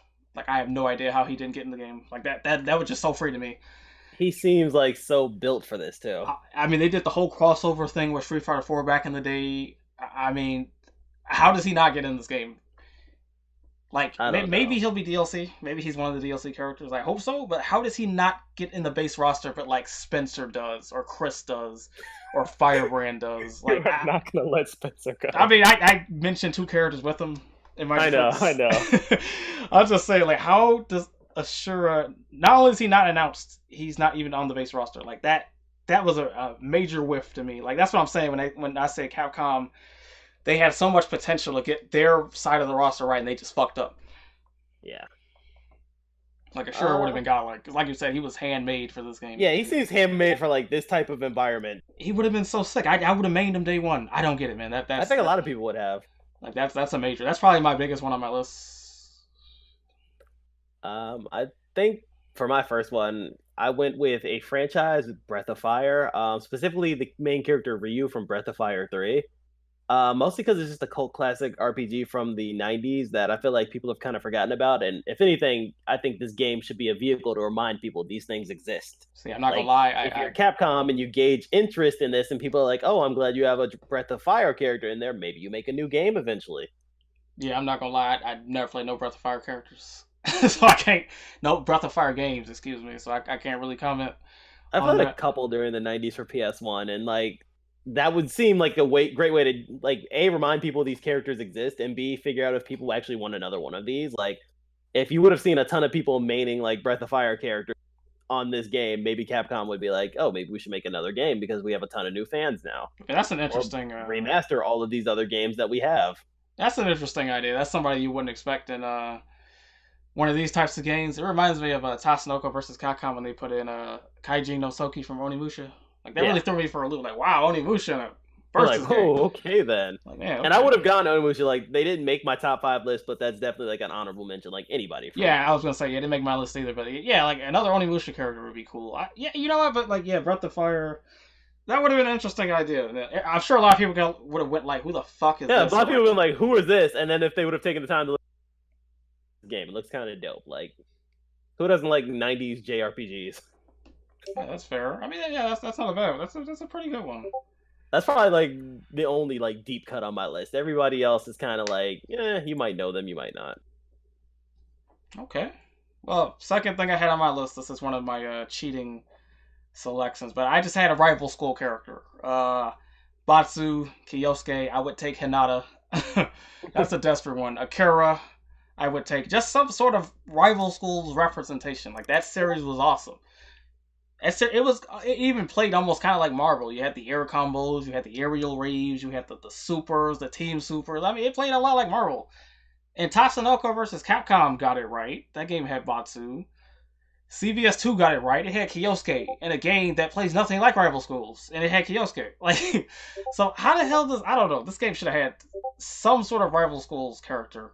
And Street Fighter V, it's even got a Rival Schools cameo on one of the stages. Like, how does one of them not get into the game? And like I said with Ashura, maybe it's DLC, but like I don't know. That should have been base roster. Like we got Chris Spencer, Nemesis, Firebrand. That's 4 slots right there you could have used for sure in like a Rival Schools character. It could have just been one. That would have been fine. I don't know. That's just a major miss to me. I mean, it's so weird too because like they've seemed willing to cross over like Rival Schools into like Street Fighter in the opposite way too. So like you seem like that would have been like the first pickup. Like, oh, we've done this before. Why not just throw them in here? That's what I'm saying. It just seemed like that and Ashura just seemed like just such obvious picks to me. I don't know. Yeah, I don't know. Sometimes I look at Capcom and I'm like, what are you doing? I'm telling you, like they whiffed. All right, so next one on my list is a fan favorite, and that was Beautiful Joe. Beautiful Joe. Like, nice. I was really sad to hear that he was basically cut after he was in Marvel vs. Capcom, and I'm like, this seems like a fun character. I've always enjoyed the series, the characters.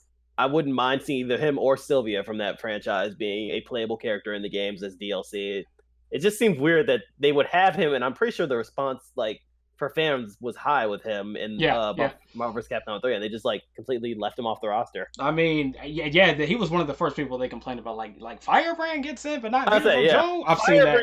And Spencer's in, like, to take a page from here, because I would not mind cutting Spencer for Beautiful Joe. I feel like that game and franchise is at least successful. Yeah, he's one of the main people I've heard people go, like, how is he not in this game? He was the only representative from his game. He's pretty damn iconic. I mean, he was never good. He's in Tatsunoko and Marvel 3. He was never good, but like he was fun to play. And just having him there. I could figure is like his powers would be redundant compared to like what the gyms can do. Maybe.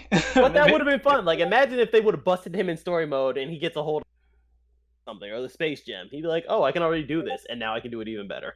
I don't know. See, that's one of those strange cuts. Like, I don't have a Matarasu from Okami on my list, but that's another character like Beautiful Joe. Yeah, It's I would weird like Okami to be in there, but at least I can understand them cutting that. Like, I don't know why, but Capcom seems like they don't want to ever talk about that game again, considering it's not playable on anything current anymore. What was the last thing it got a release for, like Wii or something like that? I don't know. Like, yeah, well, yeah, Beautiful Joe. That's a big one. I don't know how he doesn't get in the game. Beautiful Joe was so popular; it had a cartoon at one point, and like we just completely removed him from everything now. Yeah, we haven't had a new game in woof, man. It's been a long time. Well, yeah, I don't know. I feel like I heard that the developers have decided they're just not going to go back to that. I don't know. Beautiful Joe, they seem very hesitant to want to do anything new with. I don't know. At least people remember his game. Like, who the fuck played Bionic Commando on PS3? Like, seriously, but I can't get over this. Who the Still fuck? me. Still me. I probably owned all 5 copies that were sold at man. Oh man, but yeah, Joe's a good one. That's either Joe or Sylvia. Like, I feel like she doesn't have much spotlight either. So we're on number 3. Yeah, we're on number 3. Yeah, 3 for you. This one's kind of a surprising one. Well, I guess it's only surprising if you know me. This is another cheating one. I got like a Street Fighter V character. One of the new characters, not like not an old one. We already got Ryu and Chun-Li. I don't like Street Fighter V anymore. I wouldn't say I hate it. I just, it's kind of like your ex-girlfriend. Like maybe you talk, but like otherwise, you want nothing to do with her. Yeah. But still, it seems weird to me. Like that's just free advertisement. And Street Fighter V is pretty damn recent. I mean, it only came out like a year ago, or however long. I don't get. Yeah, like just some new Street Fighter V character. Like Nikali would have been perfect to me.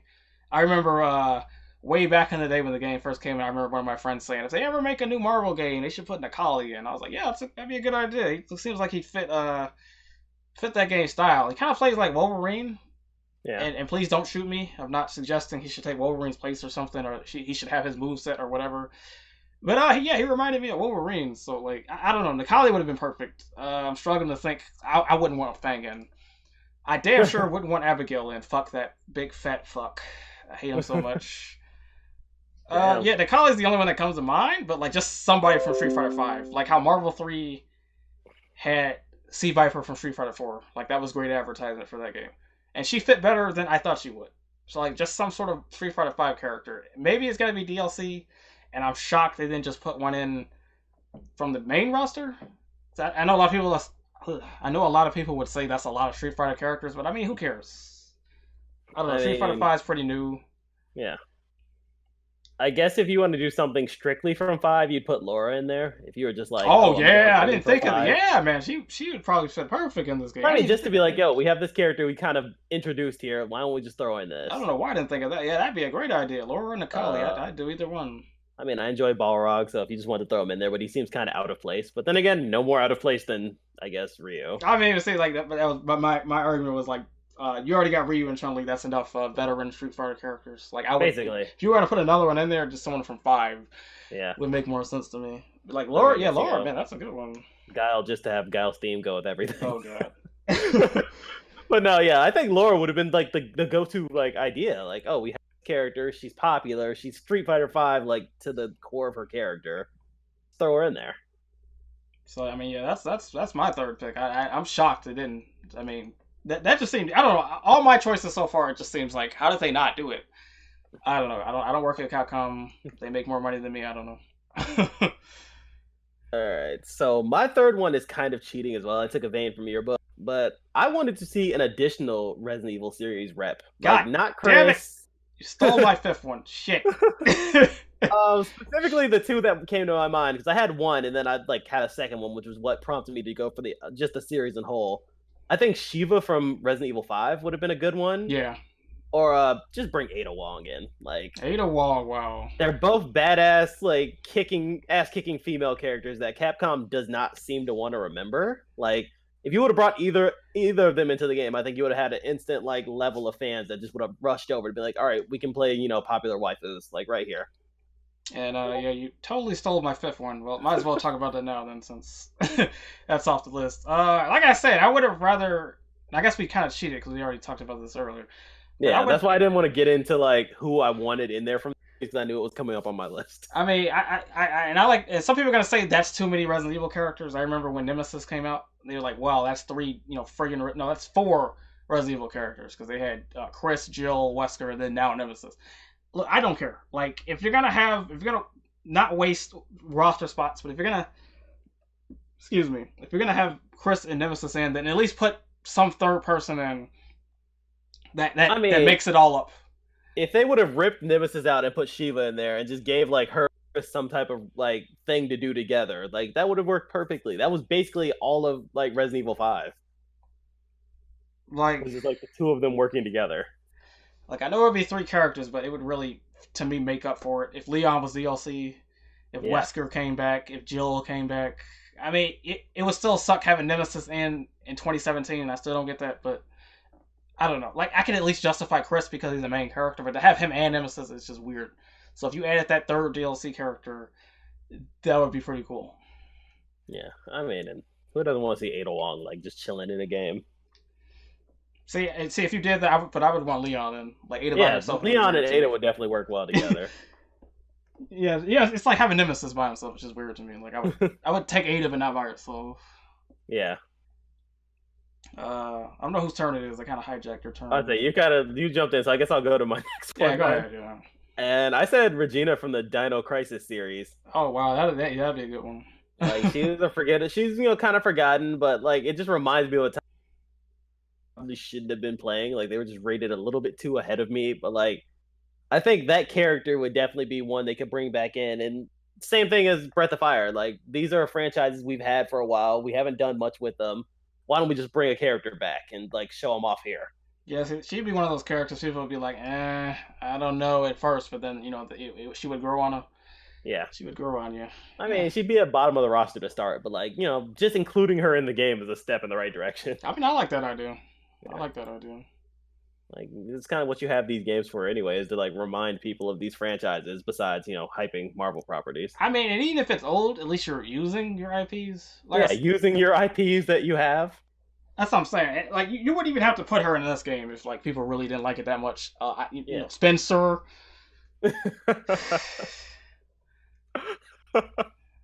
That's a good one. I guess you should go for your 5th one now. I told you, but I can't decide if I hate Spencer or Firebrand more for being in this game. I can't decide. Like they're both just wasted fucking. Okay, moving on. All right, let it out. This is my last one since we had the same thing. Phoenix Wright. Yes. I am a Phoenix Wright fanboy. I love every goddamn game. It was so good when they announced him for Marvel 3. I popped off so hard when that trailer first dropped. And I swore up and down I was going to main him until the game finally died. And that lasted about like 2 months before we all realized he's a horrible character in that game. I mean, my thing is, what did you expect? I mean, fair enough. He was a fighter in a fighting game that didn't fight. I was like, what did you expect? Well, when I first saw him announced, I was like, okay. I don't know, but at the same, it's not that he was a bad character. He was just hampered by the gimmick of like he has to be turned around. I was saying, I wouldn't even call him a bad character. That just seems like it would hamper him hardly, like really hard. He had some good buttons. It was just like he's like Frank West, but like at least for Frank West, it was way easier to get him leveled up. But with Phoenix Wright, it was just range. You just had to pray to range, gave you the right items so you could be a good character. Like once he turned that shit on, he was good. Yeah. So he was just hampered by the gimmick. So if you brought him back and you modified the gimmick a little so it's easier for him to get that mode, he would be godlike. I mean, Phoenix Wright is godlike. He was so godlike in that game, even if he sucks. Just having him in a versus game was... Just having Phoenix right there makes you feel good. And so I don't know. I've seen a lot of people say the same thing as me. Like, why isn't Phoenix Wright in the game? Like, he was pretty high. He was the first one that everyone's kind of like, okay, he should be here. Like, even if he's not the best character, we just want him there.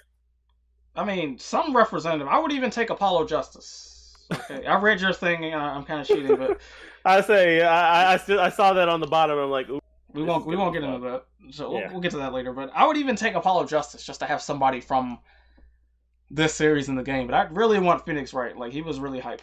Like I enjoyed me some Phoenix Wright. As a callback, you would say Phoenix Wright kind of defeats the idea of what Combo Fiend was saying of characters as functions. Then exactly because I didn't give a shit how he played. You're It was like, I just, don't care if Phoenix Wright is terrible. I'm just gonna, play him I until mean, it's over. there was some people that they still use him to this day. Because his moveset was just so unique. Even if he was hampered by his gimmick, like, they really tried on that character. He doesn't throw one punch. He doesn't throw one kick. He doesn't even throw you. His dog hits you. Like, it was so creative. Like, he should just come back. Yeah. And I guess for my final one, I cheated as well, and I went with just any representative from Power Stone. Like, it's a franchise that I feel like everybody loves. Everybody's waiting on something to come from it. Like, this would have been a great way to remind people that we people like Power Stone. Like, it's got a great roster in its own regard. My top picks specifically were Ryoma, Valgus, or the main character Edward. Yeah, at the game store I worked at, they actually had Power Stone in like every day, so I played that all the time. I had forgotten about it for this list, but yeah, Power Stone would be godlike. Like, everybody seems to remember the franchise, but like, it's like Capcom has kind of forgotten that it exists. Yeah. Like, do something with it just to remind people we know. I mean, they have a lot of IPs that's just the case. They just don't care about them no more. Yeah. Dino Crisis.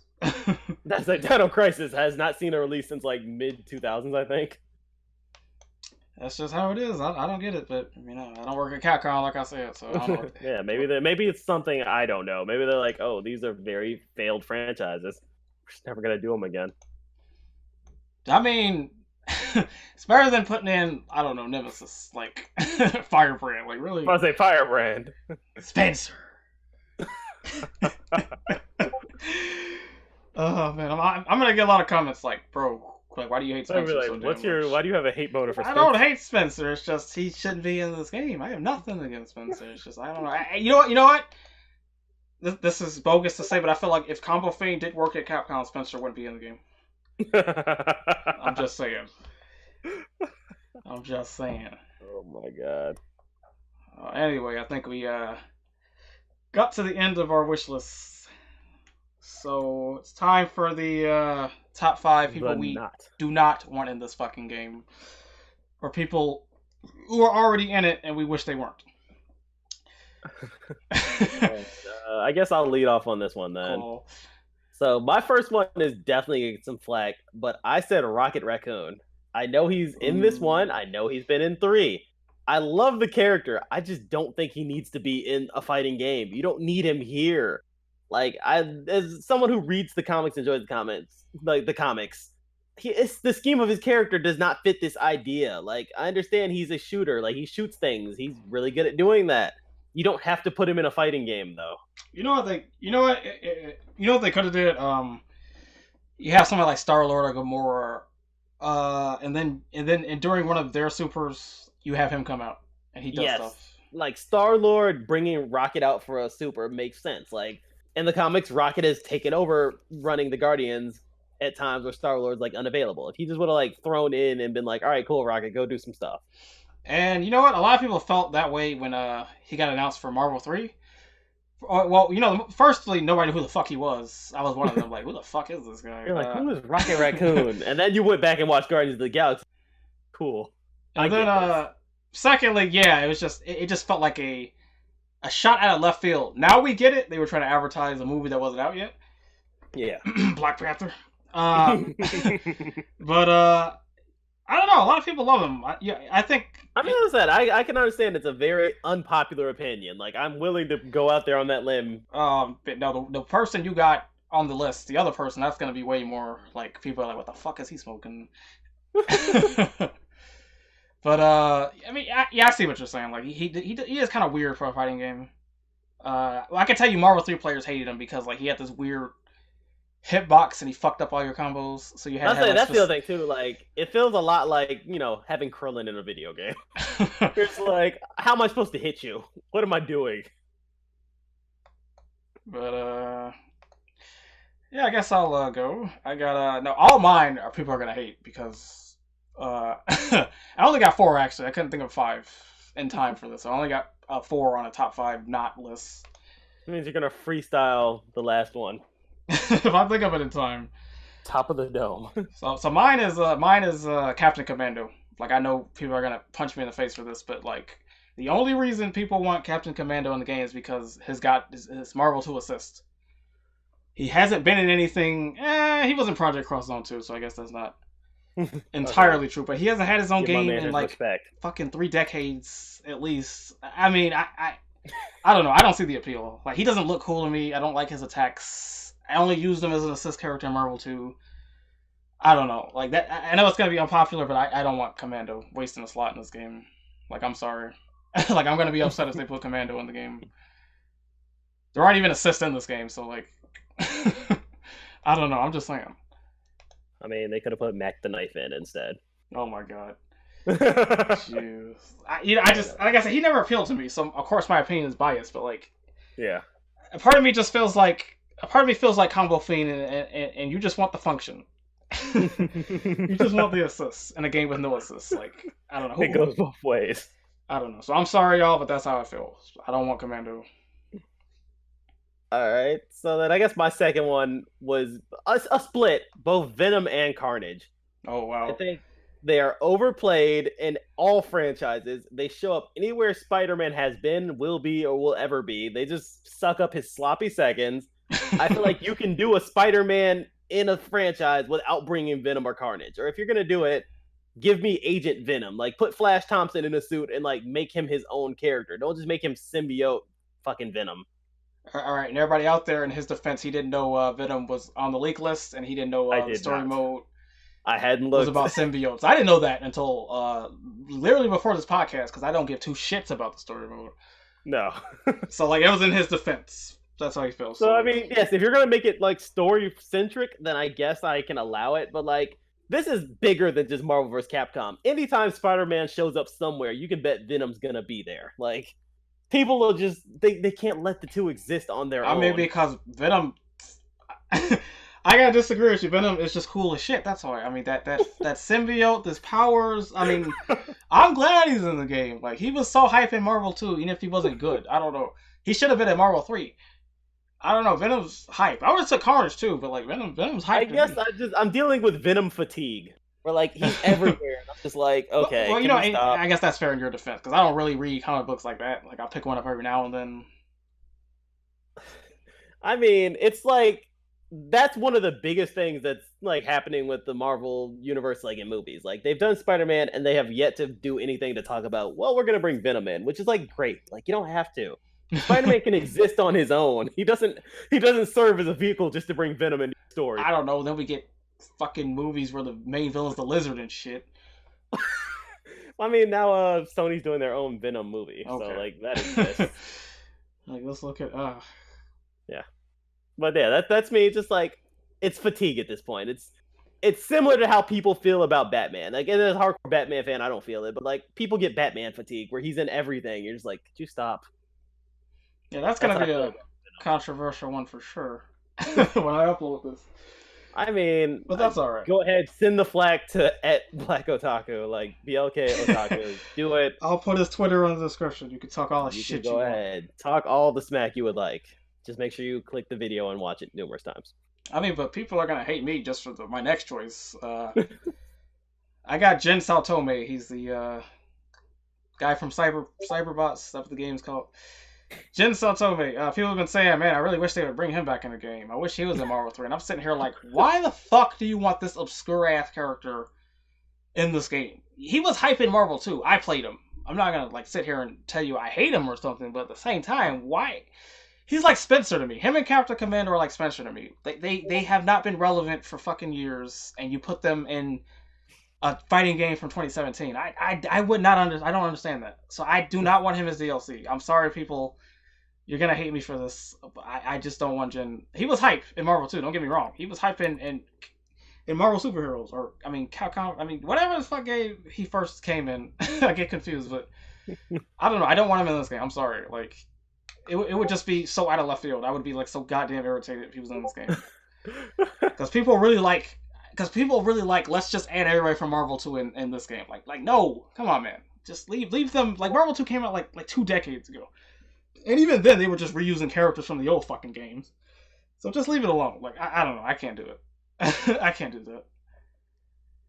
You know, it's funny too because I just happened to like be googling around for him, and I found a list that someone put out of characters they want to see in the game back in 2016, and then it was later updated in May of 2016. But like the initial release was 2016, and Cyber Commando and Jin are both on the list. I mean, I can't do Like both it. of them made the list of this person who wanted to see these characters. I don't know. That's just Marvel 2 nostalgia. Then, like, I don't know. You could say the same thing for Venom, but like Venom wasn't in Marvel 3. I don't know. Venom's still relevant, unlike fucking Jin Saotomi or like Captain Commando. You could argue Strider, but like he's built up such popularity that like if you didn't put him in the game, people would be pissed off. Yeah. There'd be way more people pissed off Strider wasn't in the game than people pissed off that like Captain Commando or Jean weren't in the game. Like I don't know. That's just lazy to me. I definitely get what you're saying. Moving on to my next one.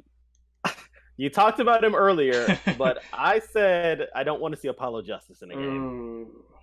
I specifically said if it's not Phoenix Wright, like don't bother. If it's not him, don't. I enjoyed the Apollo Justice games, but I feel like Phoenix is almost like Frank West, where you're saying I don't want to see anybody from the other Dead Rising games. Just give me this guy.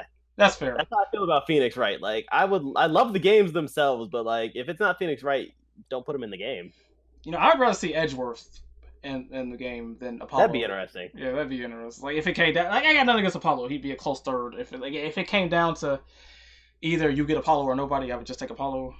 Yeah. Yeah, I see what you're saying. Like I mean, yeah, if they were like gun to my head, you either get Apollo or you get. Because the franchise deserves to be like represented, but like if you have the option and they're like, say we're either gonna put Phoenix in or Apollo, like you might as well just pick Phoenix. Yeah, I'd rather have Phoenix too. I agree with that. I agree what you're saying. Like it's not that you don't want like Phoenix Wright universe, you just don't want Apollo Justice the character. Yeah, that's fair. Still like the games though. I guess it's my turn. Alright, I'm gonna say Super Scroll, and please do not shoot me for this. I don't mean Super Scroll the character, because Super Scroll the character was fucking godlike. Okay, I mained him in Marvel 3 when I did play the game. This has nothing to do with Super Scroll. What I'm tired of is Marvel making Capcom combine 4 characters into one, or 6 characters into one, or 2 characters into one to get around the fact that they don't want to advertise other people's movies. Just put the fucking Fantastic Four in the game. I don't want to play Super Scroll when he has all their powers. He was cool, but I'd rather just be Mr. Fantastic. I'd rather just be, the Human Torch. I'd rather just be the Thing. I'd rather just be the Invisible Woman. Like, I don't want Super Scroll in the game. I don't want them. Same thing with Taskmaster before Marvel changed their minds and was like, you can put Hawkeye in it, that's fine.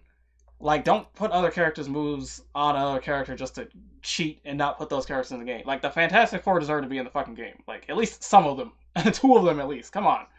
Like I say, it has nothing to do with Super Scroll. Super Scroll is awesome, but like, ugh. I mean, let's just. I agree, and I think Marvel really. It's not gonna work. Like they've done it for so long that Fox has said we don't care if you don't do anything with our franchise. We're gonna keep them. So you're gaining nothing by right. Exactly. So get your heads out of your asses. Like you've tried and they're not resisted. Like they're resistant to it. They're not gonna do it. I don't know. Like going off topic, there's just no other routes they can make. Like Disney's already tried backing up the truck. Fox isn't gonna listen. They've tried just not promoting the characters. Still hasn't affected it. You should just get used to the fact that you're never gonna get those characters again. Like, unless something drastic happens, you're not going to get them. So you gain nothing by just banishing them to non-existence. Agreed. So just put Mr. Fantastic in there. Put the Human Torch. I don't care. Put Invisible Woman. Put them in the game and do better than what they could do in a movie. That's what I'm saying. So make them feel ashamed. So for Super Scroll fans, excuse me, it has nothing to do with Super Scroll. I love Super Scroll. I just don't want him in the game because it's lazy and it's stupid. And it's just Marvel with their heads up their asses.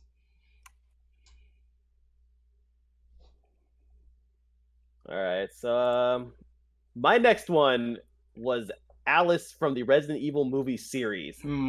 Specifically because I wouldn't put it past Capcom. Like, they see Marvel pumping up their movies and everything with the game. Why don't we just put our movie character in there? No. I don't know, man. It's not really the same. Like, that film franchise isn't on the level of the Marvel Cinematic Universe, and like Capcom to me gains nothing from it. They've tried. I'm pretty sure the final movie, the final chapter, whatever they just called it, is the 7th movie in the series, I think. I mean, so And unless they have talks of like redoing them. Like basically, they want to fine. reboot the franchise and like start over again. I mean, okay, if you reboot it, then make it closer to the games. That's fine. But unless Capcom thinks this movie is gonna make some serious cash, then I just don't see the advantage to it. Like nobody would want this. I'm sure they know that. Nobody. Nobody would want this.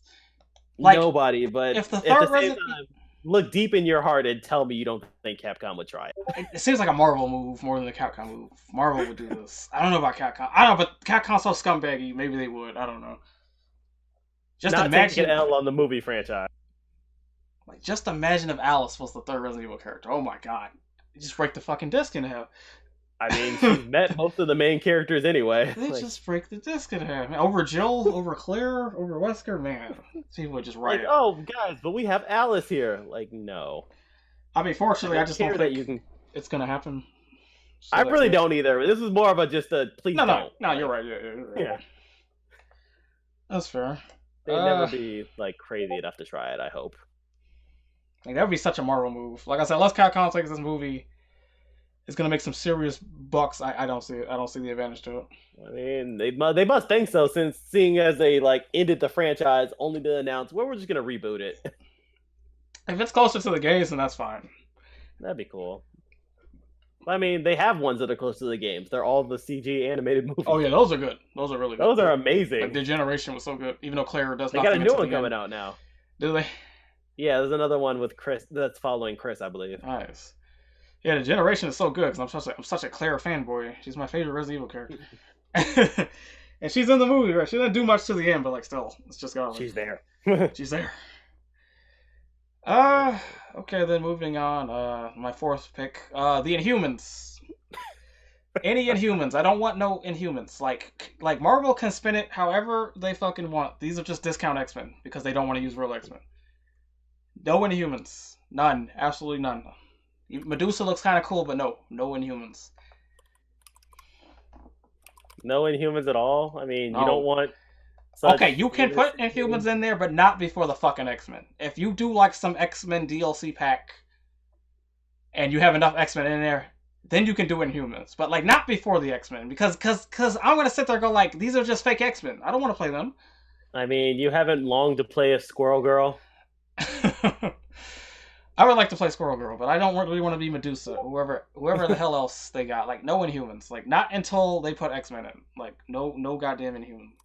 Yeah, no, Humans is definitely their way to get around. We don't own the rights to mutants. Like, Marvel is already shitting on this game enough. And then just to put in Humans, oh my god, that'd be like the final middle finger. Like, fuck you guys. We do what the hell we want. That would just take me off. I'm sorry. I have nothing against the Inhumans, but like Marvel is just treating them like discount X-Men right now because they can't make X-Men movies and they don't want to advertise X-Men. Black Bolt. Like that's all they are. They're just throwing us budget X-Men and saying, it's about the same. Yeah, basically. They basically have said, you don't want to use the mutants. We're just gonna go ahead and make our own thing. I mean, that's just shitting on everybody who wants X-Men in this game. Like, I'm sorry, I can't. No Inhumans. Not until they put X-Men in the game. This isn't gonna right itself unless some fan uprising swells on one direction or the other. Either Fox is gonna get a bunch of pressure to give the rights back to Marvel, or Marvel's gonna get a bunch of pressure to say, "Hey, we'll just work with you and you make all the money." Right. Okay, I'm done. All right. For my fifth one, I said The Thing, specifically because we already have the Hulk. You don't need another character that's basically the same thing. Yeah, I get what you're saying. Unless they made his moveset different the same enough. Function in general. Use the F word. Oh, that dreaded F word. If they made his moveset interesting enough, I'd be okay. But like I said earlier, I'm fine if they just put like 2 Fantastic Four characters. Yeah, Mr. Fantastic and somebody else. He's not the first Fantastic Four character I'm going to. Right. Like, you gave me like Invisible Woman and like Mr. Fantastic, I'd be happy. Like I could see Mr. Fantastic and the Human Torch. The Invisible Woman's in like Mr. Fantastic Super. Like the Thing is just he's so down on list because you have the Hulk. Yeah, I kind of get that. They have similar. Basically the same powers except the Thing is intelligent. That's basically the line of differentiation. Like, yeah, that's fair. Full sentences and the Hulk can't. That is very fair. I'm still trying to think of a fifth one, and I'm struggling here, so I might just have to say forget it. You know what? How about we cheat a little bit? Let's not say 5 Marvel characters, but let's just say like a couple. Like we won in the game. I already said the Fantastic Four, so I'm not gonna say that. In terms of X-Men, Jubilee with the fireworks I think powers. Jubilee would be interesting. Not the vampire one, because Marvel's just trolling us with that. But the one with the fireworks. I know that's out of long field. She was an assistant Marvel vs. Capcom 1. Yeah, she would be really, really random. But if you put enough X-Men in there, I think you could sneak her in there without too many people complaining. Like, Jubilee's always been one of my favorite X-Men for some reason. She'd be pretty hard. I would probably say Sabretooth, just because I enjoy him. Like, he's basically Wolverine, but more ruthless, so, like, why not? Yeah, I pretty much made Sabretooth in Marvel, too. It's a stupid idea, because he's trash, but, yeah, having Sabretooth and Wolverine in the game would be pretty cool. Yeah, just to see them, like, kind of play off of each other. I was going to say Luke Cage, or basically anybody from the little TV universe they got going now. They're all interesting characters, minus Jessica Jones, who shouldn't be in a fighting game. Like, she's a great, like, character in general. I just don't need her in a fighting game. I guess fair enough. Like Daredevil, Iron Fist, Luke Cage, like any of those guys would be interesting. Like, that's a fight I'd be willing to see. Like, Iron Fist going up against, like, Ryu. Yeah, that'd be fun. I'm trying to think of another one. I had something on top of my head. I'll take Spider-Gwen. I guess. I mean, she's not bad. Why not? Just have another Spider-Man guy in there. Besides Venom, I'll take Spider-Gwen. Yeah. She's pretty popular for some reason. I'll take Spider-Gwen. I mean, I feel like everyone's going to say Deadpool, which is interesting. Oh, yeah, fuck. I forgot about Deadpool. Because he's gone after being there. Yeah. It's like they saw the movie and were like, all right, get him out of the game. Get him out of here. Yeah. Fox did it. Never mind. Get him out. I mean, I would say Cable, but that's going to be the same issue where, like, you put him in the game, then they come out in, and there's like, all right, get him out. I would take Cable, but that's just like another Marvel 2 throw-in, I guess. I don't know. Cable was kind of hyped, though. Yeah. The air hyper viper beams. What else would be there? I'm just looking through, like, lists of people now to see who I would enjoy. I don't know, because I feel like everybody is kind of redundant, like, as far as, like, characters. Yeah, I kind of see what you mean by that. Like, they're all basically just, like, offshoots of saying, I guess that Gambit, if you really wanted. Gambit, yeah, people have been asking for him forever. Gambit or Angel, those are, like, the two I could think of people going for. They did, like, a poll for, like, I don't remember if it was an official one or not, but they did, like, a poll for, like, DLC for Marvel 3, and, like, Gambit was at the top of the list. Gambit and, like, Iceman. Yeah, people want him. People like that. Gambit's fucking hype. Like, he is hype. Just Gambit in, like, a 3D game 2017 would be godlike. Yes. Like, that would be godlike. Oh my god. I would pop off so hard if it was, like, a Gambit trailer or a Gambit announcement. I mean, Gambit would be cool. I guess, technically, the Beast, if he fights differently from everybody else. The Beast, that's pretty interesting. I mean, just because you get those combos where he'd go from, like, hands to feet and stuff like that. Damn. That actually kind of sounds dope.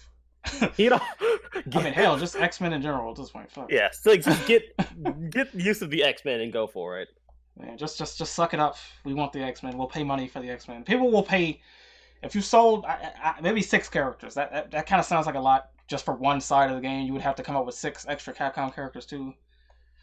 But just have 6 X-Men. You think people wouldn't pay for that shit? Oh, people would. If you did like franchise packs, like get an X-Men pack, I don't know, get a Street Fighter pack if you want to add like another 6 Street Fighter characters if you want. Like, X-Men should have been in from launch. Very true, but like, who the hell wouldn't pay to get them in the game? Like, I mean, hell, they should just get it to us for free as DLC just for screwing us over. But like, if they have to put money on it, I mean, who's gonna say no? Like, I'm not buying the fucking X-Men. Nobody. There's absolutely nobody that would say that. Like, they're too popular at this point. Speaking of X-Men, like, I would like Cyclops back. I would take Sentinel out. Nothing against Sentinel, but I would use some other X-Men. I would take Hope Summers. I would take Iceman. Maybe Colossus. I don't know about that. I would take Scarlet Witch, Quicksilver, So we're just listing X-Men we want to see in there. We got to that point of the podcast. Don't matter no more. What's her name then? Like Shadowcat or something like that. I'd take her. Kitty Pryde, yeah. Just. I would take base X-Men, like the guys you would expect, like Wolverine, Storm, Cyclops, Jean Grey. It doesn't even have to be Phoenix. It can just be Jean Grey. That's fine. I know everybody's salty about Phoenix still. Just base X-Men. I would take that, and then maybe down the line you add some of the more obscure ones, like I don't know, maybe Jubilee. I'm just saying. Yeah. I feel like Jubilee's not even obscure though. If you watched like '90s X-Men, which all of you should have. Yes, then you know Jubilee. She was in like at least half the episodes doing something useless. Like I can't think of anything like useful she's done, but she was there. True. I just take her. I mean, I would take her in somebody's super if it had to just. I think I saw somebody say Ant-Man. Like, why is he? I think Ant-Man's DLC. Is he? Okay, cool. Yeah, I think he's DLC leak. Well, he's definitely gonna be in the game because I think. I say he better be. They got a movie to promote. Right, that's what I'm saying. So I think he's DLC. That's basically how you figure out the Marvel roster. Just see what movies they have to promote. Well, I've covered about everything on my list. Yeah, I think we got it. A nice little 2-hour podcast. You know, don't want to draw it out too long. I don't know. I watched a 3-hour podcast the other day and I didn't care. Oh no, yeah, you can definitely go longer. But yeah, we're not gonna make it 4 or 5 hours. So let's make a summarize. I'm personally pretty hyped for the game. If I have the money, I'm gonna buy it day one because I'm an idiot. Even after all the shit I've been talking about the roster, Capcom, Marvel, I'm still gonna buy it day one and make tutorials for it. So look forward to that. I enjoyed the demo enough to like want to buy it. I don't know if I'm gonna get it day one, but probably shortly thereafter. It might be in my holiday pickup when I like just pick up 4 or 5 different games. See, I didn't hate the demo. Everyone's like, man, this demo turned me off from buying the game. The demo was so bad. Oh no, it was pretty interesting. I enjoyed it. It's just the robots died too fucking fast, so you couldn't. Oh yeah, that was the problem. You couldn't do anything because I was like hitting basic buttons and like killing them. What they should do, and there's no point now because the game's coming out in 2 weeks. What they should have done just had a versus demo. Maybe 4 characters: Captain America, X, Iron Man, some other person. Doesn't matter. They should have just had a versus demo. They should have used a later build because the build we got for the story mode demo was the old build, and they had one at was it Evo, and that was way newer and everything looked better, everything sounded better, whatnot. They should have waited to use that build. They should just put a versus demo, and that would have sold people about what the game is about. Because let's be honest, people like me who play fighting games competitively don't give a fuck about story mode. I might sit down, play it that one time, but I'll never touch it again. I mean, yeah, I'm excited for the story mode, but at the same time, I don't need a demo for that. Like, right, I don't need you to tell me this is where the story's going. I'll get that when I game. And I felt like they kind of did it in a sort of like, because Street Fighter 5 didn't come with a story mode. Yeah. So basically, like, hey, look, story mode out of the box. Try it out. There's story mode here.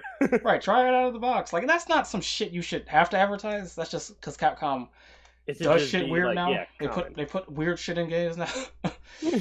But they should have just put a versus demo, or at least because King of Fighters 14, I think you could play versus with it. You could play versus, and I think you could play training when the game came out. And that was fine because I got a feel for. I might have not used any of those characters, but at least I get a feel for how the game plays. Exactly. If they would have thrown like 6 or 7 characters up and just like, all right, you can do versus matches, you can do training. There you go. Or at least like, have a beta. Street Fighter 5 had a beta, so I could try the game out before I bought it. That's what sold me on buying the game. I kind of regret it now, but that's what originally sold me. Now that you say that, I'm thinking about it. Yeah, they didn't do any type of beta. No, the game's just coming out. If you like it, good luck. For me, I just gotta take the footage that people like Maximilian upload, Tyrants uploading stuff. I just gotta take that footage. I don't have a choice. That's it, because I can't get my hands on the game. I can't travel out to these events to play the game myself. So that's my only. Or I re-download that story mode demo and I kill the robots in like 2 fucking hits, so I can't do nothing. Like, that's my only options right now until September the 19th. Yeah, that's crazy. Like, to get this demo out here and it's not even a real demo. Like, it's a couple of story matches, but at the same time, you don't really get a feel for anything. You just get to see these characters and say, oh, I guess these are here now. I don't know. I don't know. They handled it weird. They definitely handled everything like strange. I don't know. I don't know what they were thinking. I really don't. Like I said, I'm still gonna buy the game because I'm stupid, and I do like what I've seen so far. I think it's got potential. I like the tag mechanic. That's got a lot of depth to it. I'm personally not gonna miss assists. Like I said, they used to drive me crazy. It's a minority opinion. I'm sure. I was down for the way they did assist at Marvel One.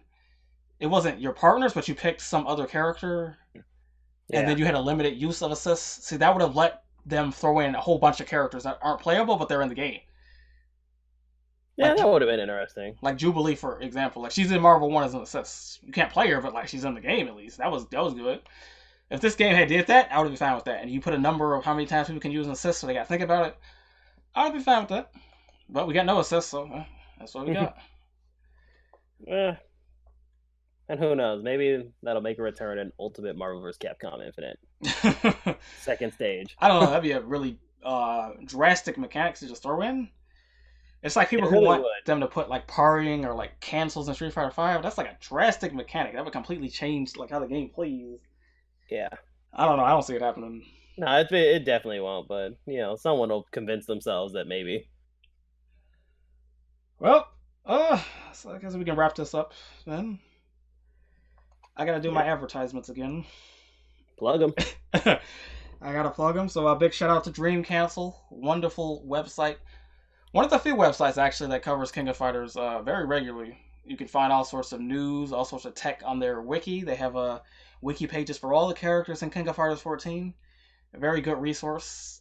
Yeah, I love me some Dream Cancel. I love me. It's on my arcade stick actually. I got this logo on my arcade stick. I love me some Dream Affiliate. Cancel. I love their podcasts. Like we were listening to a podcast the other night, Yeah. and it was pretty damn dope. Oh, yeah. No, they have a lot of good information, a lot of good podcasts that were up there. All right, big shout out to Rocha Nagi. That's the other big King of Fighters news site. They got news. They got character guides as well for all the King of Fighters 14 characters. They got awesome shirts actually. You should check out their shop section. They have some amazing shirts. I wanted to buy some and I ran short on money, but they have some great shirts. But yeah, big shout out to Rocha Nagi. And speaking of Rocha Nagi, big shout outs to the King of Data app. You can get it on Android, Google Play Store. Wonderful app. It has all the King of Fighters 14 frame data at the touch of your fingers. Right in your pocket. All that frame data. I use it for my tutorials. It's a wonderful resource. Thank you, Orochinagi, for making this.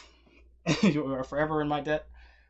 Taking all the notes. I can get some nice dope shirts, get some information, Oh, get hell some yeah. frame data. Just take all the notes down and come out looking good. Like there's King of Fighters resources out there. It's just not the same as Street Fighter. Like you got sites like Shoryuken and Event Hubs. If Ryu farts in a Street Fighter game, then they're gonna cover it. The only time they really cover King of Fighters is when something big happens, like balance patch is coming out. There's new characters in the game. Otherwise, they don't even think about it. That really sucks. So I'm glad there's sites like Dream Cancel and Orochinagi around. I appreciate you guys. So I wouldn't get any King of Fighters news. Okay, time to plug them Twitters. I'm gonna put mine in the chat. And when I put this on YouTube, I'll put it in the description. I usually do anyway, but yeah, I'm at DiamondDust132.com. I am at Black Otaku, BLK Otaku. I will also put that in the description on YouTube. Yeah, that's where all my updates are. If I have some news on one of my tutorials, if I'm telling you when it's coming out, who it's gonna be, that's where you'll find me. I'm on Twitter. That's where I will be whenever I eventually go live again. Probably gonna start picking up in the fall and winter months. Have a little bit more time. It'll be a little colder out. Huddled around my TV trying to stream. I mean, I got this new job coming up, but I set it up so like I have so little hours that I make enough money that I'm comfortable, but I still can do this stuff. The way So to it's do all it. cool. Oh, I gotta plug that Patreon. I'm gonna put that in the chat. Also, gonna put that in the description. Yeah, I got a Patreon. It's patreon.com/DiamondDust132. Any support you can give me is greatly appreciated. I love doing this kind of stuff. I love making tutorials for King of Fighters. I love doing all this stuff. So any kind of help you can give me, help me keep doing this, greatly appreciated. Yeah. Just gonna go ahead and drop my Twitch channel in the in Please the do. chat. I will put that in the description as well. Feel free there. And nothing up yet, but there will be more activity to come. Just definitely hang out. We do a lot of variety streaming. I don't have any one particular game I'm on heavy, but whatever I feel like playing at the time will probably be on rotation. I can tell in the future it's going to be probably more the NBA 2K18, maybe live if I get that. I was gonna say once Dragon Ball Fighters comes out. Oh yeah, Fighters comes in heavy. You might see me on there messing around with King of Fighters once I pick that up and get a decent fight stick. We're trying to get them Evo boys, get them gains in. Speaking of King of Fighters, I actually just uploaded a new tutorial today, or I might upload this podcast tomorrow, so maybe I should say yesterday. It's a Nelson tutorial, our good man from Brazil. Yeah, it's up on my channel. Put the link in the description of the podcast. So yeah, that went up today, so please check that out. I greatly appreciate it. I worked very hard on this one. This is probably my proudest tutorial. Like, I really felt like I put as much knowledge into it as I could. So yeah, please do check that out. And speaking of podcast, I have a solo podcast up on my channel, King of Fighters 14, 1 year later, where I talk about the game and how it's changed in the year since it's been out. I got this idea from a Dream Cancel podcast. I'll probably put that in the description too. God, I'm putting a lot of stuff in the description. But yeah, it's just my thoughts on the game. The game hasn't been as big as I hoped, but there's people out there still playing it. It's definitely not dead. I don't care what anybody says. It's not just my biased opinion. But yeah, please do check that out. I'll put a link in the description. And finally, the King of Fighters 14 is on sale on Steam. The regular version is $40. And if you want to get the deluxe edition, and I believe that comes with all the DLC for the game. Let me click this, because we said this earlier and I'm not actually sure. I think that's the case, yeah. Even the DLC by itself, so if you already have the game, the DLC by itself is $10. So the base game is $40 on Steam. You want the deluxe edition, that's with all the DLC, that's $50. That's crazy. It's normally $75. That's a crazy deal. You gotta take that. And if you already have the game, all the DLC is only $10. Usually $20, so that's half the price. You can't beat that. And if you don't have a PC, I believe King of Fighters is on sale at GameStop. Is it on sale or is that just a normal price? It's regular price. GameStop has it at $30 for a physical copy. How about price. That? I am not sure what the DLC price is, but at $30 you can't really complain. You cannot beat that. I mean, go ahead and get all the DLC and probably still pay less than you would for like a regular game. That's a goddamn steal for this game. I would pay twice that amount. I did pay twice that amount. Available to buy online too, so you probably don't even have to worry about your local GameStop not having a copy. You can get a brand new copy online shipped to you. Wow, so I'm going to put that in the description as well when it goes up on YouTube. Those are some crazy deals. So whether you have PS4 or PC, now is the time to pick up King of Fighters 14. There's no more excuses. If you really want to play this game, now is the time. Gotta take advantage of these deals. Yeah, I mean, just for comparison, on Amazon, physical copy is $48, digital copy is $30. That's crazy. That is crazy. Gotta take advantage of these deals. Wow. That's all I really got to. That's all my advertisements. The only thing else I can think of is, as you can see on the screen, I'm trying to go to Frosty Faustings. That's next year. I think it's January the 18th or the 19th. So if you want to help me out with that, so I can represent Midwest and represent KOF boys, I'd greatly appreciate that. I will put a link to where you can donate if you have anything to spare. I greatly appreciate it. Trying to represent this game. Maybe I'll go pro one day. Who knows? Might not happen, but who knows? To Frosty Faustings. Get out there. Shout outs to Frosty Faustings. Last year was actually pretty good. I almost got out of pools. I just ran into Kusanagi, which is never good. For all you out there who knows who Kusanagi is. Like, he put me in losers. Then I got to grand finals of the pool, and then he just beat me again. So that's fantastic. He's training for that to not happen again, hopefully. Yeah, absolutely. I don't know. I had fun, though. I went to Combo Breaker, too, but I didn't. Before. Yeah. Gotta have fun. Yeah, I went to Combo Breaker, too. I didn't compete, but I played a lot of casuals. I actually saw Desmond there. I don't think he saw me, though. Like, I saw him, I was like, is that Desmond? And I never got the chance to go up and talk to him, and actually, but yeah, I'm pretty sure that was Desmond. He's over there plugging some more stuff. He was just bodying people, bodying folks like he usually does. Like he just casually can do. Probably would have bodied me. I played him online maybe a month or two ago. We were kind of even. Like, he won more, but I gave it my best shot. That's all you can do. Shout outs to Desmond. Shout outs to Dream Cancel. All right, man. This is almost 3 hours. You should probably wrap this up. You got any shout outs you want to make? Just shout out to you for having me here. Thank you. It's always good to be back on the page. We gotta do this more often, I swear. Definitely. We definitely got to get in the lab to schedule some stuff. Maybe not like a weekly thing. Maybe like a bi-weekly thing, like every 2 weeks or something. We'll figure something out. We always say that. Hit either of us up on the Twitter if you guys have any ideas for things you want to see, you want us to talk about. If you get any articles that you want to pass along, let us know. We can always, put some together and talk about some stuff. Pretty much all I got. Just look for us to be more consistent, hopefully coming on and doing some more stuff with you guys. Okay, shout outs to Critical Hit, my training partner. You know who you are. Thanks for putting up with my shit when we play King of Fighters. Shout outs to all my subscribers. Shout outs to all my followers on Twitch. I would not be doing this stuff without you. Thank you so much. And with that, I think we can just end this. We out. All right, I appreciate everybody who sat through. It's almost 3 hours. I appreciate you. If you sat through this far, you deserve a medal. If I could give you money, I would. So stay tuned. Like you said, we might have some more stuff. We're not giving you any money. We're not giving. We are not giving you any money. Right, so just stay tuned. I want to have another one of these soon. I don't know what the heck we're gonna talk about. I guess we'll figure it out. Like you said. But yeah, thank you so much for watching, and we'll see you around. Peace.